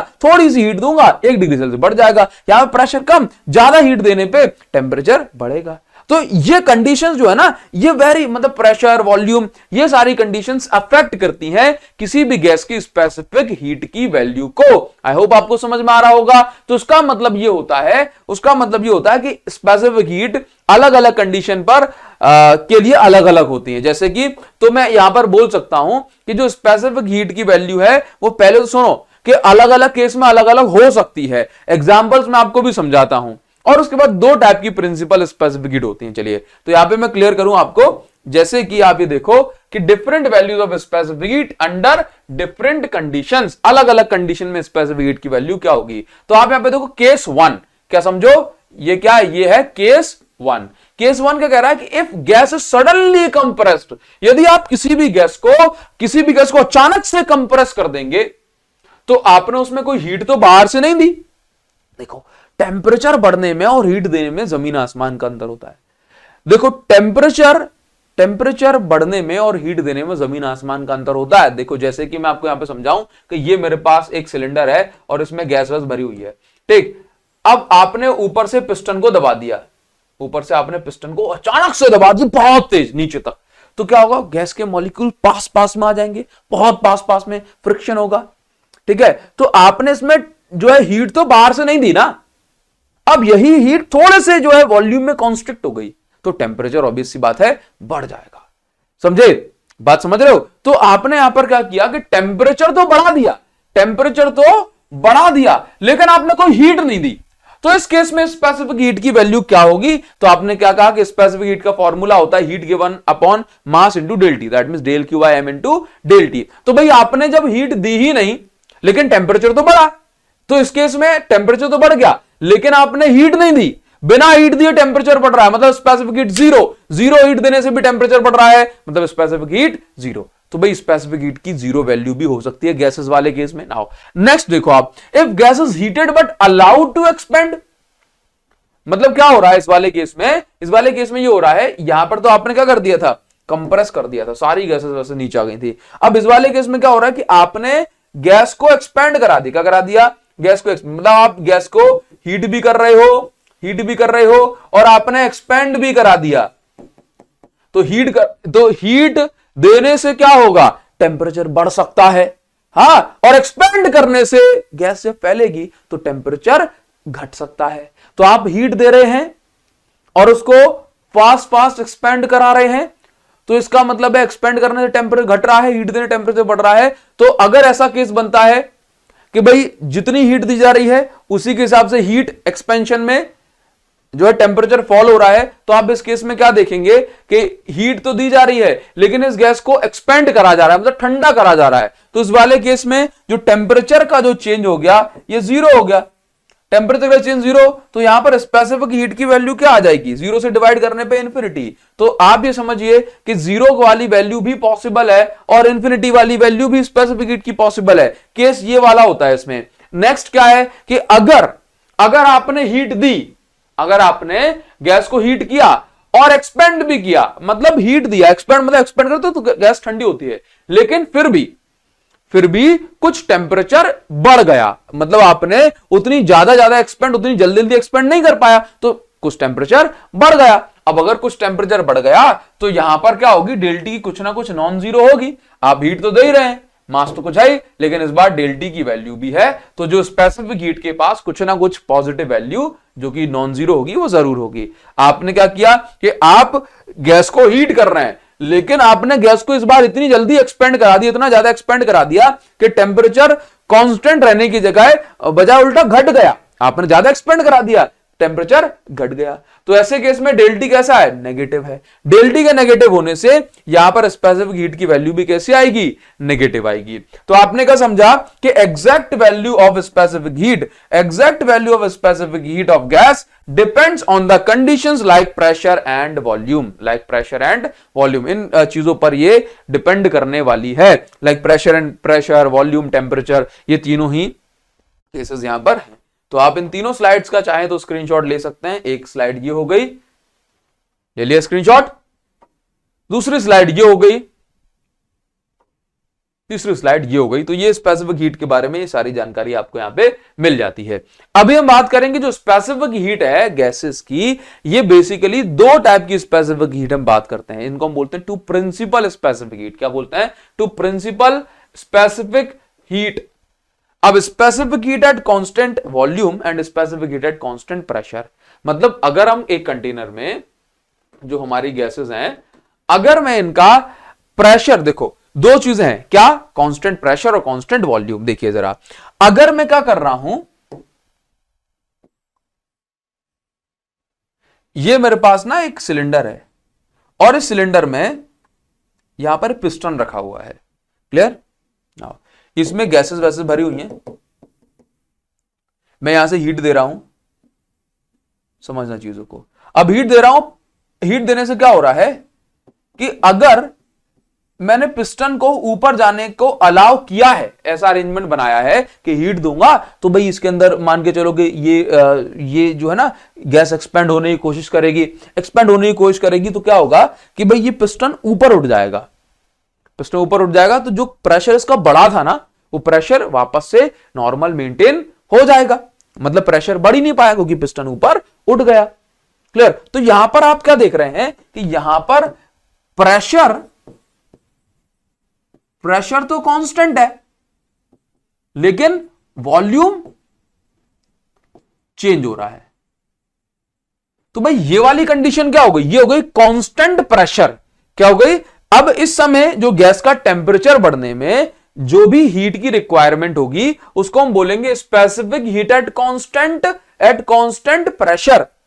ठीक, अब दूसरा केस ये हो सकता था कि मैं क्या करूं कि यहां पर ना प्रेशर भले ही चेंज हो जाए लेकिन वॉल्यूम चेंज ना हो। मतलब यहां पर मैं ऐसा काम करूं कि ये मेरे पास एक पिस्टन हो गया।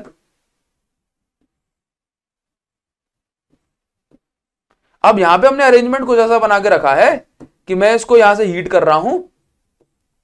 अब यहां पर क्या हो रहा है कि piston is not moving, is not lifting में बोल देता हूं, या इज नॉट मूविंग। भाई अभी क्या हो रहा है, आप हीट देंगे तो अंदर प्रेशर बढ़ेगा। अब प्रेशर बढ़ेगा, पिस्टन ऊपर उठाना चाहेगा, लेकिन हमने ये कहा कि अगर पिस्टन ऊपर नहीं उठेगा तो उसका मतलब है कि प्रेशर तो बढ़ जाएगा लेकिन वॉल्यूम नहीं बढ़ेगा। वॉल्यूम क्या है इस बार, वॉल्यूम क्या है, वॉल्यूम है कांस्टेंट। वॉल्यूम कैसा है, कांस्टेंट। तो आप मुझे बताओ कि इस वाले केस में मुझे जल्दी टेम्परेचर बढ़ जाएगा देर में, बताओ जरा, फास्ट फास्ट कमेंट सेक्शन बताओ, कमेंट सेक्शन बताओ। मुझे आपसे जानना है, मेरा सवाल जवाब सुनने से पहले मुझे आपसे जवाब जानना है। मुझे आप ये बताओ कि कांस्टेंट प्रेशर रखने समय टेम्परेचर बढ़ाना है तब मुझे ज्यादा हीट देनी पड़ेगी कि ये वाले केस में ज्यादा हीट देनी पड़ेगी, बताओ जरा, रीजन के साथ मुझे लिख के बताना कमेंट सेक्शन में। हाँ लो भाई, चीटिंग करने वालों को, जो बेईमान स्टूडेंट है उनके बारे में तो मैं कुछ ही नहीं कहूंगा, ये लिखा है सामने देख लो। हाँ, लेकिन अगर आप रीजन जान गए हैं इसका तो आप मुझे कमेंट सेक्शन में जरूर से बताएंगे, आपका इंतजार करूंगा। मैं एक्सप्लेन कर देता हूं अभी इसको। देखो क्या होता है कि यहां पर ना, तो आप ये समझो पहली चीज कि इसको हमने बोला कि पिस्टन ऊपर उठ रहा है, मतलब प्रेशर को हमने कांस्टेंट रखा है लेकिन वॉल्यूम बदल रहा है, तो उसको हमने बोला specific heat at constant pressure, eight constant pressure. और ये क्या है, इसको हमने बोला specific heat at constant volume. तो आप ये समझो कि यहां पर ना, तो कांस्टेंट वॉल्यूम को मेंटेन करते समय जो भी 1 ग्राम गैस का टेम्परेचर बढ़ाने में जितनी भी हीट लगेगी उसको हम बोलेंगे specific heat at constant volume. और इस वाले केस में यूनिट गैस का मतलब 1 ग्राम गैस का जो भी मतलब 1 डिग्री सेल्सियस टेम्परेचर बढ़ाने में जो भी हीट लगेगी उसको हम बोलेंगे specific heat at constant pressure. आप यहां पर एक रीडिंग ले सकते हैं, क्या, the amount of heat required to raise the temperature of 1 gram gas by 1 degree Celsius at constant pressure is called specific heat at constant pressure, और इसको हम नाम दे दिया Cp। ठीक, सवाल यह है कि यहां पर Cp बड़ी है और Cv छोटी है, स्पेसिफिक एट कांस्टेंट प्रेशर बड़ी है और Cv एट कांस्टेंट वॉल्यूम छोटी है। यह क्वेश्चन पूछ भी लिया जाता है आपसे कि why Cp is greater than Cv। तो इसका बहुत सिंपल सा एक्सप्लेनेशन है कि भाई देखो, जब हम Cp की बात करते हैं, कांस्टेंट प्रेशर की जब हम बात करते हैं, तो जो भी हम हीट देते हैं, मतलब जो भी हम एनर्जी देते हैं, उस एनर्जी से इसका टेम्परेचर भी बढ़ाना है और पिस्टन को ऊपर उठाने में कुछ वर्क भी करना है। भाई प्रेशर तभी तो कांस्टेंट मेंटेन हो पाएगा कि पिस्टन जब ऊपर जाएगा, जबकि यहां पर क्या है, कांस्टेंट वॉल्यूम में सिर्फ हीट का काम टेम्परेचर बढ़ाना है, जबकि यहां पे प्रेशर मेंटेन करने के लिए कुछ वर्क भी करना है, work done in moving the piston. समझ में आ गया? इसलिए कांस्टेंट प्रेशर पे अगर आप हीट देना चाहते हैं तो ज्यादा हीट लगेगी टेम्परेचर बढ़ाने में, क्योंकि उस हीट को 2 काम करने हैं। क्लियर है? प्रेशर मेंटेन करने के लिए वर्क करना है और टेम्परेचर भी बढ़ाना है। तो आप यहां से एक लिख सकते हैं ये सारी चीजें जो हमने अभी बताई हैं। At constant volume heat given is used to increase temperature only, but at constant pressure heat given is used to do the work and to raise the temperature. thus Cp is greater than Cv। Clear? तो इनकी values ये अलग अलग होते हैं। जैसे मैं आपको बता दूं कि भाई डायटोमिक गैसेस के लिए, मोनोएटोमिक गैसेस के लिए, हाँ, तो ये वैल्यूज क्या है, ये अलग अलग होती हैं। तो इतना सब कुछ पढ़ने के बाद अब हम आ जाते हैं मेयर्स फॉर्मूला पे, या फिर इसको हम बोलते हैं relation between Cp and Cv, मतलब specific heat at constant pressure और specific heat at constant volume के बीच में क्या रिलेशन है, Cp और Cv के बीच में क्या रिलेशन है। तो इसके लिए हमें थर्मोडायनामिक के फर्स्ट लॉ की हेल्प लेनी पड़ती है। फर्स्ट लॉ की हेल्प क्या? देखो, आप समझते हो कि जो भी आप वर्क करेंगे, जो भी आप हीट देंगे, ये 2 पार्ट में यूटिलाइज होता है। पहला पार्ट इंटरनल एनर्जी में चेंज करेगा, दूसरा पार्ट वर्क करेगा। तो आप ये समझो कि आप ये जानते हैं कि स्पेसिफिक हीट 2 टाइप की है, कांस्टेंट वॉल्यूम पर और कांस्टेंट प्रेशर पे। तो अगर हम बात कर रहे हैं कांस्टेंट वॉल्यूम की, किसकी बात कर रहे हैं? कांस्टेंट वॉल्यूम की। कांस्टेंट वॉल्यूम का मतलब है कि पिस्टन ऊपर नहीं उठेगा, पिस्टन ऊपर नहीं उठेगा, नहीं उठेगा। तो मतलब जो भी आपने जो हीट दी ये वर्क डन नहीं कर पाएगी, वर्क डन 0। तो यहां पर जो भी आप हीट देंगे that will be totally converted into change in internal energy, समझे। तो कांस्टेंट वॉल्यूम पर आप ये देखते हैं कि वर्क नहीं होगा, या आप ऐसे भी समझ लो कि dV इज इक्वल टू होता है P इंटू dV। तो वॉल्यूम अगर कांस्टेंट है तो चेंज इन वॉल्यूम क्या है, 0। वॉल्यूम कांस्टेंट है तो वॉल्यूम में चेंज नहीं हो रहा, मतलब चेंज इन वॉल्यूम क्या है, 0। तो इस तरीके से हम बोलते हैं कि वर्क 0 है। तो देखो dQ इज इक्वल टू क्या निकल के आ गया, du। अब स्पेसिफिक हीट का फॉर्मूला क्या होता है, देखो आपने पढ़ा हुआ है कि भाई जो भी आप हीट देंगे ये हीट क्या हो जाएगी, ये यहां पर फॉर्मूला होता है Q is equal to M C del T.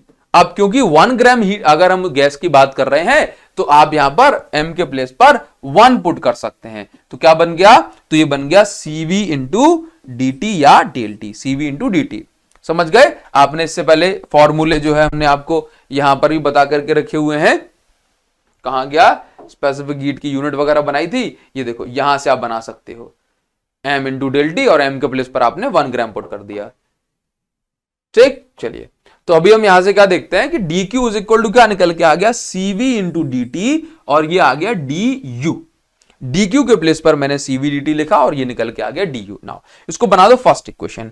अब हम बात करेंगे कांस्टेंट प्रेशर ही, किसकी बात करेंगे, कांस्टेंट प्रेशर पर अगर आप हीट देंगे तो प्रेशर और कांस्टेंट रखना है तो पिस्टन को ऊपर उठना पड़ेगा, और पिस्टन ऊपर उठेगा तो कुछ ना कुछ वर्क होगा। तो हमने क्या लिखा कि d जो हीट गिवन है that will B du plus pdv। pdv volume में चेंज हो रहा है। तो आप यहां पर समझो कि dq को हमने क्या लिखा, जैसे हमने इसको लिखा ना cvdt कांस्टेंट वॉल्यूम की स्पेसिफिक हीट इंटू dt, तो यहां पर हमने लिखा cv इंटू dt। यहां पे dt चेंज इन टेम्परेचर है, चेंज इन टाइम नहीं है, ठीक। और du के प्लेस पर हमने देखो जस्ट अभी फर्स्ट इक्वेशन से du के प्लेस पे cv इंटू dt लिख सकते हैं, तो ये लिख दिया। pdv के प्लेस पर pdv लिख दिया। आप ये समझो कि जो इक्वेशन ऑफ स्टेट है वो क्या कहती है, pv is equal to nRT होता है, pv is equal to nRT होता है। तो आप यहां पे समझो p, अगर आप चेंज इन वॉल्यूम यहां पे करते हैं, मतलब अगर आप डिफरेंशियल करते हैं तो यहां पे हो जाएगा dv, और यहां पर क्या हो जाएगा dt। ये n और r तो क्या है, कांस्टेंट है, क्या है, कांस्टेंट है। तो pdv की जो वैल्यू निकल के आ गई वो आ गई nRdt। क्लियर। तो cpdt को cpdt, cvdt को cvdt, p इंटू dv की जगह पे आपने लिख दिया nRdt। क्या लिख दिया, nRdt। अगर नंबर ऑफ मोल 1 है तो उसको हम 1 कर देंगे बाद में। नाउ तो अभी आप देखो कि cp इंटू डी टी क्या है, cp इंटू डी टी। अब इसके बाद हमने क्या किया कि cp इसको इस साइड ले आए तो ये कुछ ऐसा बन जाएगा। चलो मैं इसको नेक्स्ट स्लाइड पे बता देता हूं, कहां पे, नेक्स्ट स्लाइड पे। ये देखिए cp dt कि इस साइड हम लेके जा रहे हैं इसको, तो ये कुछ ऐसा बन जाएगा, cpdt minus cvdt is equal to nRdt। इसके बाद dt से dt कैंसिल हो गया, यहां पे बचा nr। नंबर ऑफ मोल अगर 1 है तो यहां पे बचा ये, तो cp minus cv is equal to क्या बच गया, r। तो अगर आप यहां पर देखें कि specific heat at constant pressure की जो भी वैल्यू होगी उसमें से अगर स्पेसिफिक हीट कांस्टेंट वॉल्यूम की जो वैल्यू निकालूंगा that will be equal to r। ये रिलेशन है, ये रिलेशन है। तो अगर मुझे R तो मुझे पता होता है कितना होता है, जनरली 8.31 ये joule mole inverse kelvin inverse होता है। अगर मुझे Cp दे दी गई है तो मैं Cv निकाल सकता हूं, Cv दे दिया गया है तो मैं Cv निकाल सकता हूं। क्लियर है। तो ये रिलेशन है, इसको आप मेयर्स फॉर्मूला भी पढ़ते हैं, ढंग से इसको समझेंगे। अगर आप फर्स्ट लॉ ऑफ थर्मोडायनेमिक्स समझ चुके हैं तो आपको इसको समझने में कोई भी प्रॉब्लम नहीं होगी। बस आप इतना याद रखें, कांस्टेंट वॉल्यूम पर होगा तो dw 0 हो जाएगा, कांस्टेंट प्रेशर पे होगा, कांस्टेंट प्रेशर पे होगा तो जो pdv है इसमें ये अपन इसको चलेंगे, प्रेशर क्योंकि कांस्टेंट है तो हमने वॉल्यूम को चेंज करा यहां पे भी, ठीक, और इसी चीज को हमने आगे बढ़ा दिया। बताइए ये आपको समझ में आया, यहां तक मुझे कमेंट सेक्शन में जरूर से बताना गाइस। क्लियर है, आगे बढ़ जाएंगे थोड़ा। नेक्स्ट हमें जो पढ़ना है that is heat engine guys. अभी देखो क्या होता है कि हीट इंजन एक ऐसा डिवाइस है जो कि हीट को मैकेनिकल एनर्जी में कन्वर्ट करता है, जो कि हीट को मैकेनिकल एनर्जी में कन्वर्ट करता है। अब हीट इंजन में 3 मेन पार्ट्स होते हैं, कितने, 3 मेन पार्ट्स होते हैं। क्या क्या, पहला होता है सोर्स, उसके बाद सिंक, और मेन है हीट इंजन। इस हीट इंजन में क्या होता है कि सोर्स से हीट ली जाती है और सिंक में हीट को रिलीज करा जाता है। आपको बता दें कि इस हीट को एब्जॉर्ब कौन करता है? भाई हीट इंजन तो इसको हीट को लेके कन्वर्ट कर रहा है, ठीक, वर्क में कन्वर्ट कर रहा है, लेकिन आप समझते हैं कि जो भी हीट दी जाती है वो पूरी की पूरी हीट थोड़ी ना। बात सुनो कि अगर 100 जूल हीट दी गई हीट इंजन को, तो उस 100 जूल में से ये 90 जूल का तो वर्क कर दिया, बाकी की हीट इसने रिलीज कर दी, बाकी की हीट का लॉस हो गया। तो Q1 हीट इसने सोर्स से एब्जॉर्ब की और Q2 हीट इसने रिलीज कर दी। तो भाई 100 जूल इसने हीट ली और 10 जूल हीट का लॉस हो गया, जो कि इसने एटमॉस्फेयर में सिंक में रिलीज कर दी। तो कितना वर्क हुआ? 100 माइनस 10 मतलब 90 जूल का वर्क हुआ। तो W is equal to Q1 minus Q2। अब सर सोर्स किसे कहते हैं? हीट इंजन में हीट को एब्जॉर्ब कौन करता है? तो सोर्स हम कहते हैं ऐसे सिस्टम को जो हायर टेम्परेचर पे हो, जिसकी जो थर्मल कैपेसिटी है ये इनफाइनाइट हो। थर्मल कैपेसिटी इनफाइनाइट का मतलब है आप इससे कितने भी हीट ले लो, कितने भी हीट ले लो, लेकिन इसकी जो टेम्परेचर है वो फॉल नहीं होगा।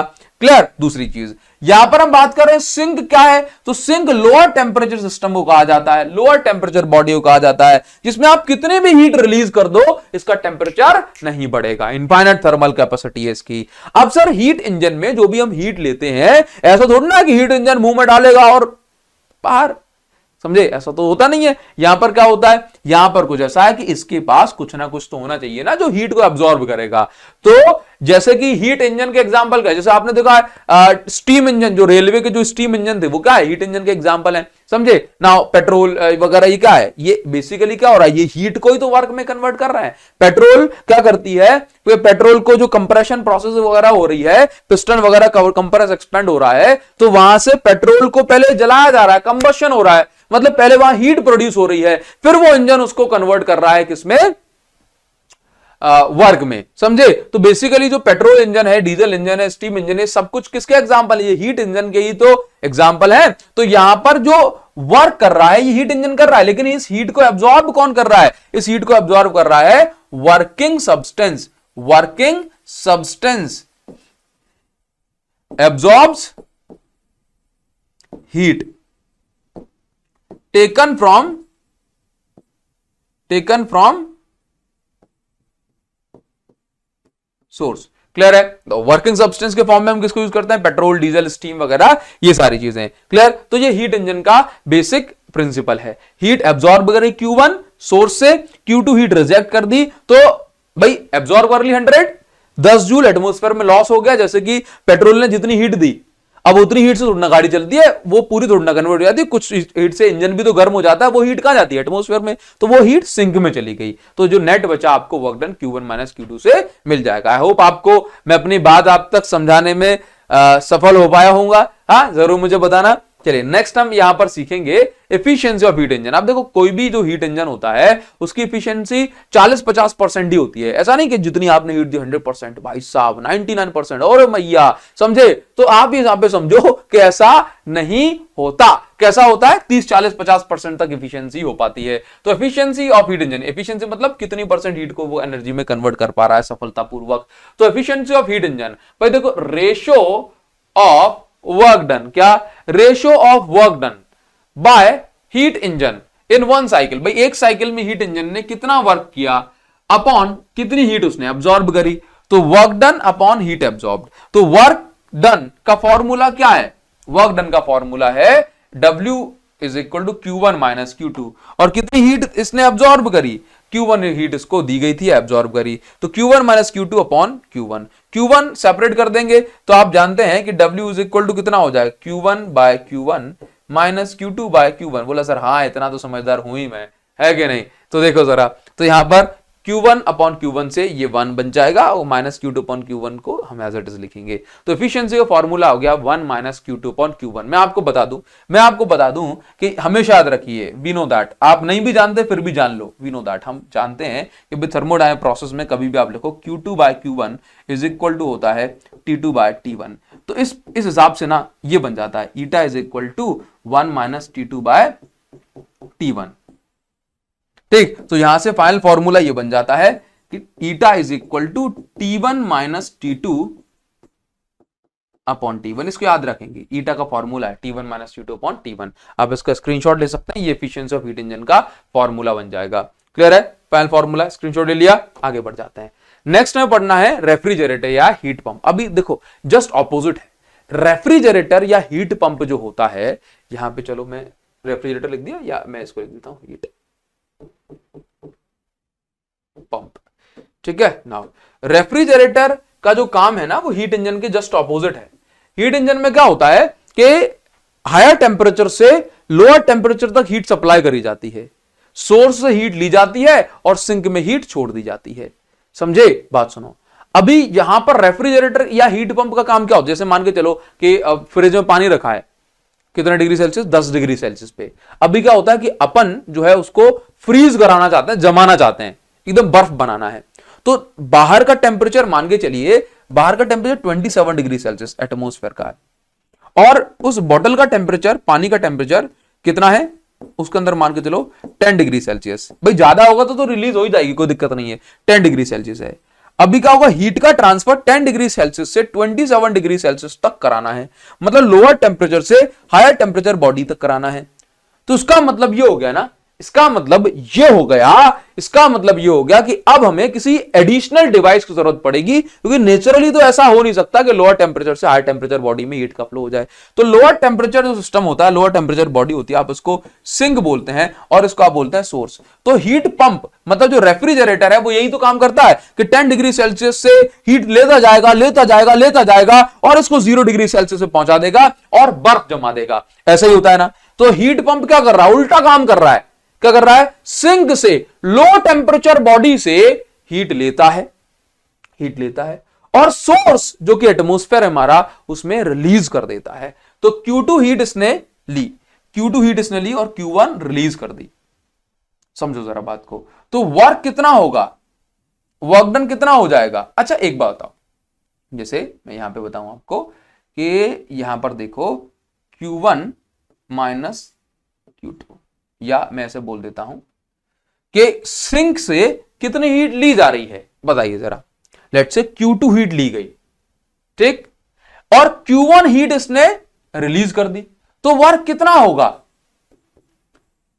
Q2 माइनस Q1, ये तो वर्क होगा। और ये वर्क कैसा है, ये वर्क नेगेटिव है।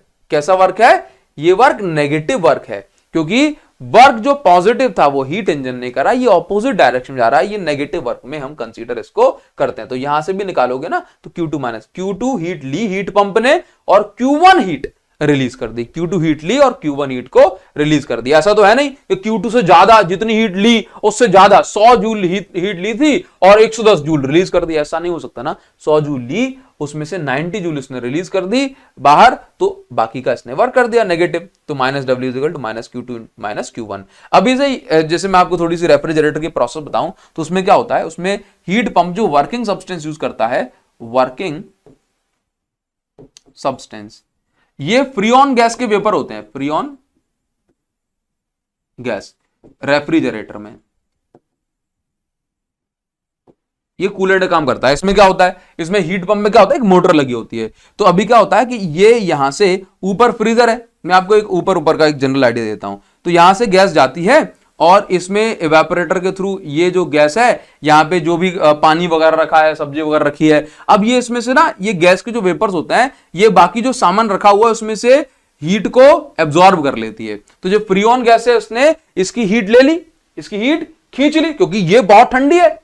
ये कैसी है, ये बहुत ठंडी है। तो उसने, क्योंकि इसका टेम्परेचर बहुत लो, इसका टेम्परेचर हाई, तो उसने क्या कर लिया, फूड में से हीट खींच ली। और इसकी जो हीट जो इस गैस ने खींची, ये गैस की जो हीट होगी, ये पीछे आप देखते हैं फ्रिज के पीछे जो रेडिएटर लगे होते हैं, बड़ी जाली जाली टाइप की, उस जाली के थ्रू जो हीट जो होती है ये फिर इसको बाहर निकाल देता है। तो बेसिकली जो फूड का टेम्परेचर था वो कम था बाहर के टेम्परेचर से, फिर भी आप देख रहे हैं कि बाहर हीट को रिलीज करा दिया जा रहा है। तो ये हीट पंप का काम होता है।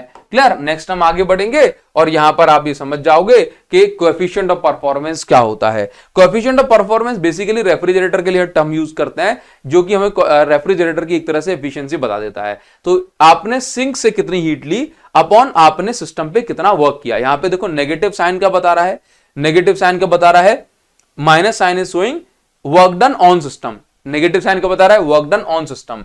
तो अगर आप यहां से W की वैल्यू निकालते हैं तो माइनस का दोनों साइड इंटू कर दोगे तो Q1 माइनस Q2 हो जाएगा। क्लियर है? Q1 माइनस Q2 हो जाएगा। ये चीज आपको यहां पे ध्यान देनी है। एक मिनट, समझ गए? चलिए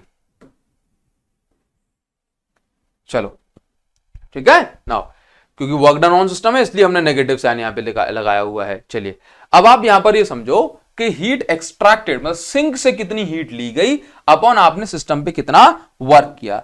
तो यहां पर बीटा का फॉर्मूला क्या होगा, आपने सिंक से कितनी हीट ली Q2 और कितना वर्क किया W, तो W हमने क्या निकाल दिया Q1 माइनस Q2। तो यहां पे 1 अपॉन बीटा अगर हम करते हैं तो ये भी रिवर्स हो जाएगा और यहां से Q1 बाय Q2 माइनस 1 बच रहा है 1 अपॉन बीटा की जगह।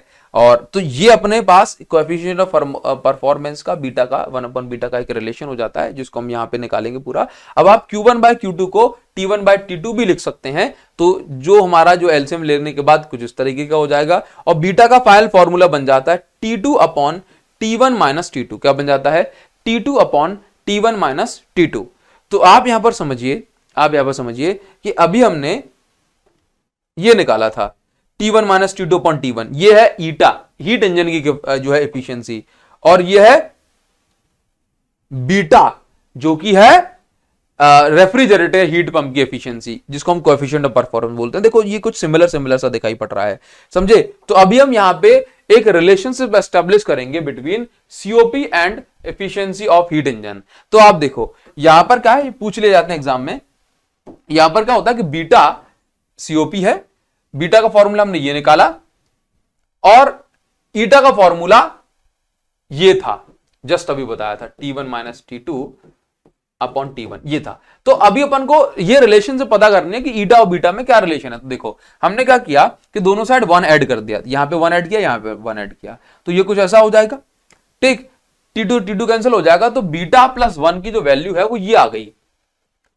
अगर हम इसको रिवर्स कर देते तो एफिशिएंसी ऑफ हीट इंजन के बराबर हो जाएगा। तो बीटा प्लस 1 को एज इट इज रखा, इसको पलट दिया, इसको या मैं ऐसे बोल सकता हूं बीटा प्लस 1 ये किसके बराबर है, ये 1 अपॉन ईटा के बराबर है, तो हमने इसको एज इट इज लिख दिया। बताइए जरा, क्लियर है? तो beta plus 1 is equal to क्या होता है 1 upon eta. This is relationship between coefficient of heat engine, coefficient of performance and efficiency of heat engine. Clear? Now हम आगे बढ़ेंगे और नेक्स्ट हमें पढ़ना है कार्नोट्स इंजन। ठीक, अब ये जो कार्नो इंजन है ये बेसिकली एक साइंटिस्ट का नाम था। क्लियर? अब आप ये समझते हैं कि हमें ये पता है कि कोई भी इंजन ऐसा नहीं है जो 100% वर्क डन दे सके, जो 100% एफिशिएंट हो, लेकिन कार्नो एक ऐसे साइंटिस्ट हो जिन्होंने ये बताया कि अगर आप ऐसे ऐसे स्टेप्स को फॉलो करेंगे तो फिर आप एक ऐसा इंजन डिजाइन कर सकते हैं जो कि 100% एफिशिएंट हो, जिसकी एफिशिएंसी यूनिटी हो, मतलब 100% हो, विदाउट एनी लॉस। तो कार्नो इंजन बेसिकली एक थ्योरेटिकल इंजन है, एक डिजाइन है, एक प्रोसेस है जिसमें कुछ स्टेप्स हैं जो हमें बताते हैं कि अगर आप इन स्टेप्स को फॉलो करेंगे, ऐसा सिस्टम बनाएंगे, तो फिर आप एक ऐसा इंजन डिजाइन कर बैठेंगे जिसकी एफिशिएंसी 100% होगी।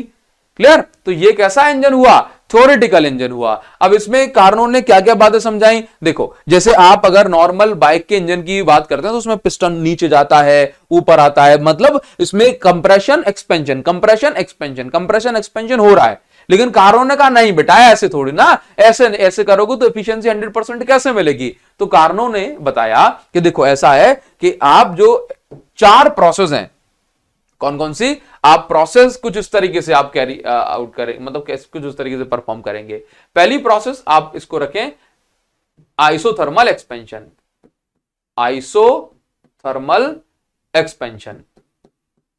दूसरी प्रोसेस आप रखें एडियाबैटिक एक्सपेंशन।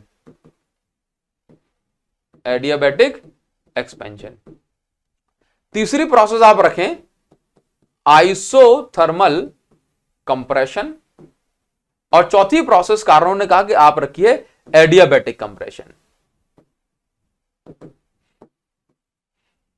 अगर आप इन चारों प्रोसेस को जैसे मैं बता रहा हूं, मैं कौन? कार्नो, तो जैसे मैं बता रहा हूं अगर आप वैसे परफॉर्म करेंगे तो आप एक आइडियल इंजन के साथ काम कर रहे होंगे। तो देखिए जरा, तो पहली चीज उसने कहा कि 3 प्लेटफॉर्म आपके पास होना चाहिए।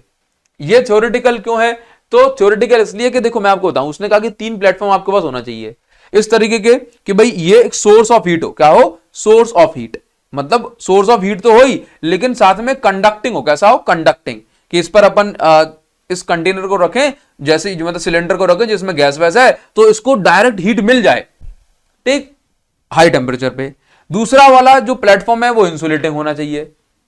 क्लियर? तो जो इस पे एडियाबैटिक प्रोसेस होगी, बेसिकली इंसुलेटिंग होगी, तो इसका मतलब हीट का ट्रांसफर नहीं होगा, मतलब ये एडियाबैटिक के लिए है, और ये एक्सपेंशन और कंप्रेशन के लिए है। उसने क्या कहा कि आप जनरली जो अपने पास इंजन्स होते हैं उसमें हम कंप्रेशन, हाँ, और एक्सपेंशन चाहे कोई सा भी हो, वो एक ही जगह पे एक ही पोजीशन पे कराते हैं। क्लियर है?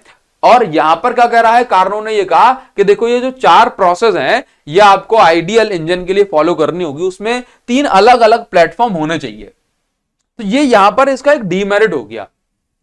आप कोई भी इंजन डिजाइन करेंगे तो ऐसा कैसे हो सकता है कि आप लगातार जल्दी जल्दी जल्दी आप इनको, इसके प्लेटफॉर्म्स को बदलते रहें, और अगर बदलोगे तो भाई हीट का तो लॉस होगा ही होगा ना। अभी देखो तो उसने क्या कहा, देखिए, तो उसने कहा कि सबसे पहले एक चीज आप ध्यान दें कि जो भी हमारे पास ये जो सिलेंडर है जिसके अंदर ये कंप्रेशन और एक्सपेंशन होगा, इस सिलेंडर की जो वॉल्स हैं, वॉल्स जो दीवारें हैं इसकी साइड वाली, ये पूरी तरह से इंसुलेटिंग होना चाहिए। मतलब इन दीवारों के थ्रू किसी भी तरह का हीट लॉस नहीं होना चाहिए। हाँ, ना तो अंदर से बाहर हीट आए और ना ही बाहर से अंदर आए, मतलब हीट का एक्सचेंज नहीं होना चाहिए। और जो बेस है इसका जो बेस है ये पूरी तरह से कंडक्टिंग, परफेक्टली कंडक्टिंग होना चाहिए, सो दैट अगर हम एक्सपेंशन कराना है, जो भी हीट हम देना चाहेंगे वो हीट डायरेक्ट जो है यहां से ट्रांसफर हो जाए, और अगर हम कंप्रेशन कराएंगे तो यहां पर ये कंप्रेस हो तो बाकी की हीट जो है सिंक में निकल जाए। चलिए, तो ये हमने यहां पर शो करा। अभी आपको यहां पे समझना है कि, चलो मैं वॉल्स लिख देता हूं, यहां पे लिख देता हूं वॉल्स परफेक्टली कैसी होना चाहिए? इंसुलेटिंग। ना अभी देखिए, अब यहां पर हम ड्रॉ कर देते हैं ये, तो इसमें आप ये दिखा दें कि यहां पर क्या हो रहा है, एडियाबैटिक एक्सपेंशन बताया जाएगा। ठीक, चलिए, और यहां पर देखो, तो कार्नो ने क्या कहा कि भाई सबसे पहली साइकिल में आप हीट सप्लाई करेंगे। दैट मीन्स आप जो वर्क करेंगे ये क्या करेंगे? हीट सप्लाई करेंगे। तो सबसे पहले क्या होगा, इसमें होगा आइसोथर्मल एक्सपेंशन, हीट सप्लाई करेंगे। और क्योंकि हीट सप्लाई कर रहे हैं, एक्सपेंड भी कराओगे तो टेम्परेचर चेंज नहीं होगा। तो आपने फर्स्ट साइकिल में हीट सप्लाई कराई।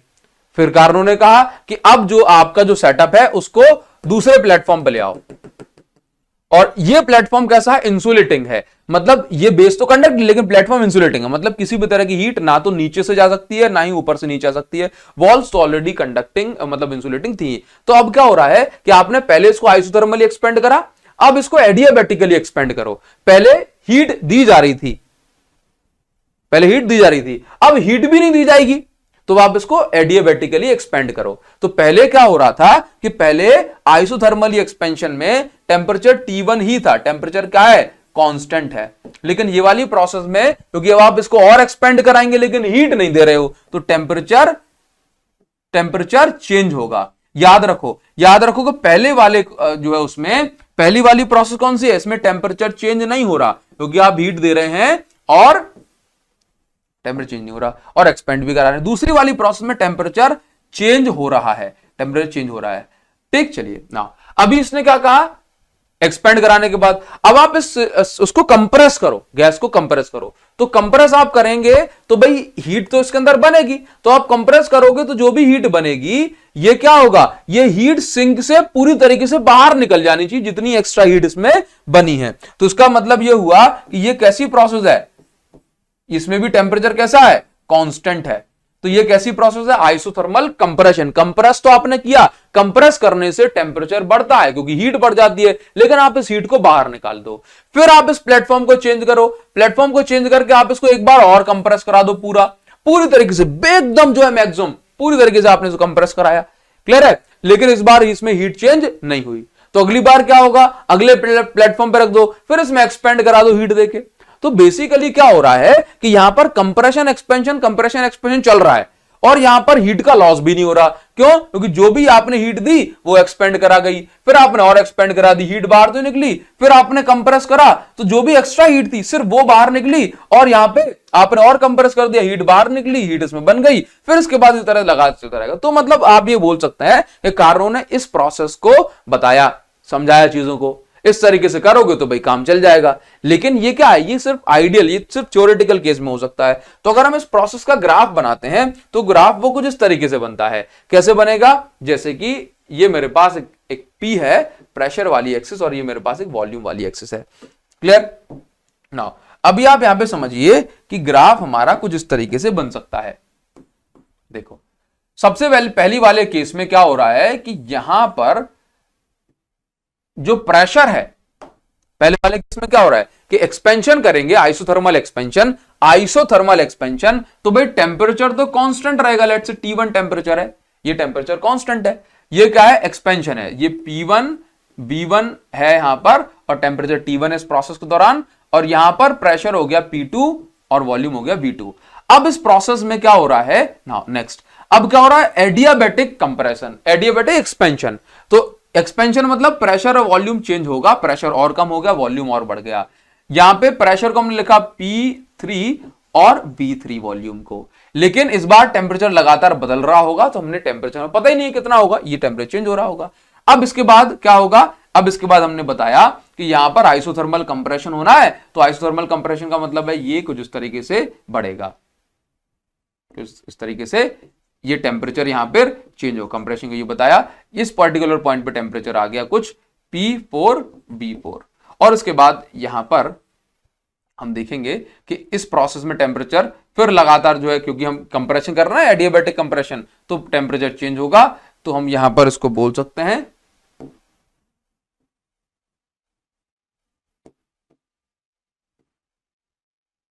ठीक है। नाउ चलिए, तो अभी आप ये देखो, तो ये जो ग्राफ बता रहा है ये कार्नोट साइकिल ग्राफ है कि पहले T1 टेम्परेचर तक आप जो है इसको एक्सपेंड करेंगे, फिर आप इसको जो है एडियाबैटिकली एक्सपेंड करेंगे, फिर आप कंप्रेस करोगे ऑपोजिट डायरेक्शन में, जो कि आइसोथर्मली है, और ये एडियाबैटिकली है। क्लियर? नाउ इस तरीके से आप यहां पर वेरियस पॉइंट्स को भी मेंशन कर सकते हैं। अलग अलग पेन से आप दिखा दो, कोई दिक्कत, कोई प्रॉब्लम वाली बात नहीं है इसमें। नाउ तो यहां पर जो मेन चीज है समझने वाली,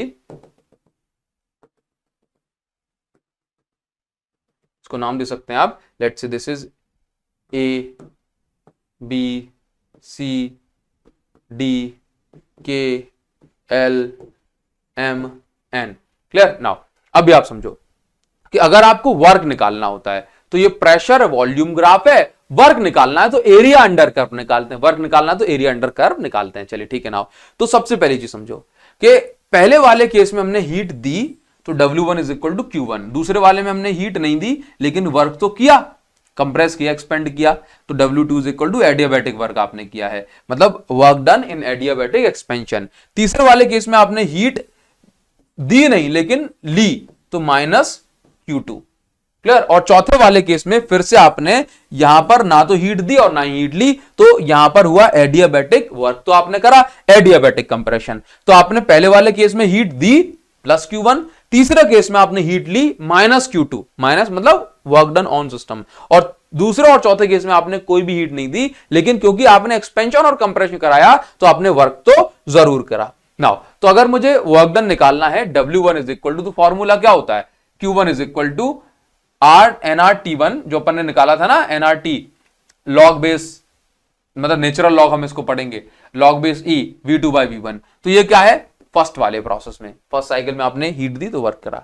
सेकंड में क्या है? सेकंड में आपने जो देखो एडियाबैटिक के लिए हमने डेरिवेशन करा था, work done in adiabatic process, work done in adiabatic process के लिए हमने अभी डेरिवेशन करा था, तो उसमें हमने ये जाना था, देखो जरा ये निकाला था R T1 minus T2 upon gamma minus 1। अगर नंबर ऑफ मोल्स 1 मोल नहीं है तो यहां पे N लिखा होगा। चलिए, तो बस यही चीज आपको यहां पर शो करनी है। देखिए, तो NR T1 minus T2 gamma minus 1, work done during isothermal process. तो अभी होता क्या है कि negative Q2 NR_T2 log base E, मतलब क्योंकि आइसोथर्मल में जो टेम्परेचर T2 है वो कांस्टेंट है, और V4 बाय V3। v4/v3 है। अब ये माइनस साइन है तो आपको बताया था कि log v4 अपॉन v3 है, तो बेसिकली ये log v4 माइनस v3 होगा।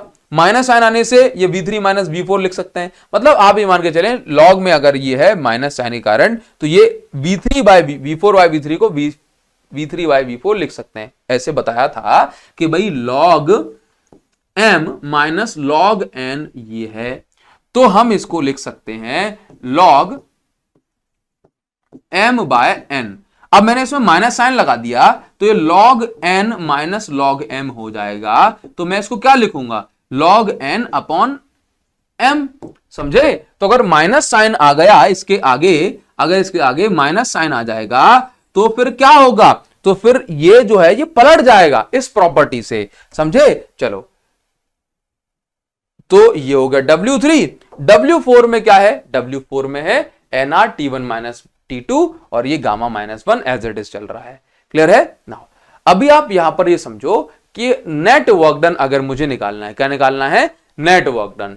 तो नेट वर्क डन में क्या है, मैं इन चारों वर्क को देखो, work done by gas, gas ने कब कब वर्क किया, पहले और दूसरे वाले केस में एक्सपेंशन के दौरान, और जब भी कंप्रेशन हो रहा है तो वर्क डन ऑन गैस होता है। तो W1 प्लस W2 को हम ऐड करेंगे, माइनस W3 प्लस W4 को हम सबट्रैक्ट करेंगे क्योंकि ये ऑपोजिट डायरेक्शन में है। तो आप अगर यहां पर ये जो W1 माइनस W2 जो होगा, ये हम इस वाले ग्राफ का एरिया निकाल के कैलकुलेट कर सकते हैं। ठीक, तो नेट वर्क डन में क्या मिल जाएगा, इस वाले ग्राफ का एरिया निकाल के, तो ABCDA, तो यहां पर जो एरिया मिलेगा, एरिया अंडर ABCDA, इस ग्राफ का अगर हम एरिया निकाल लेंगे तो हमें इस प्रोसेस में नेट वर्क डन मिल जाएगा। आई होप आपको ये सब कुछ समझ में आया होगा। इस वीडियो के लिए बस इतना ही रखेंगे, इसमें सब कुछ हो गया। न्यूमेरिकल वीडियो हम जरूर से बनाने की कोशिश करेंगे, इसमें सारे न्यूमेरिकल कंप्लीट कर दें।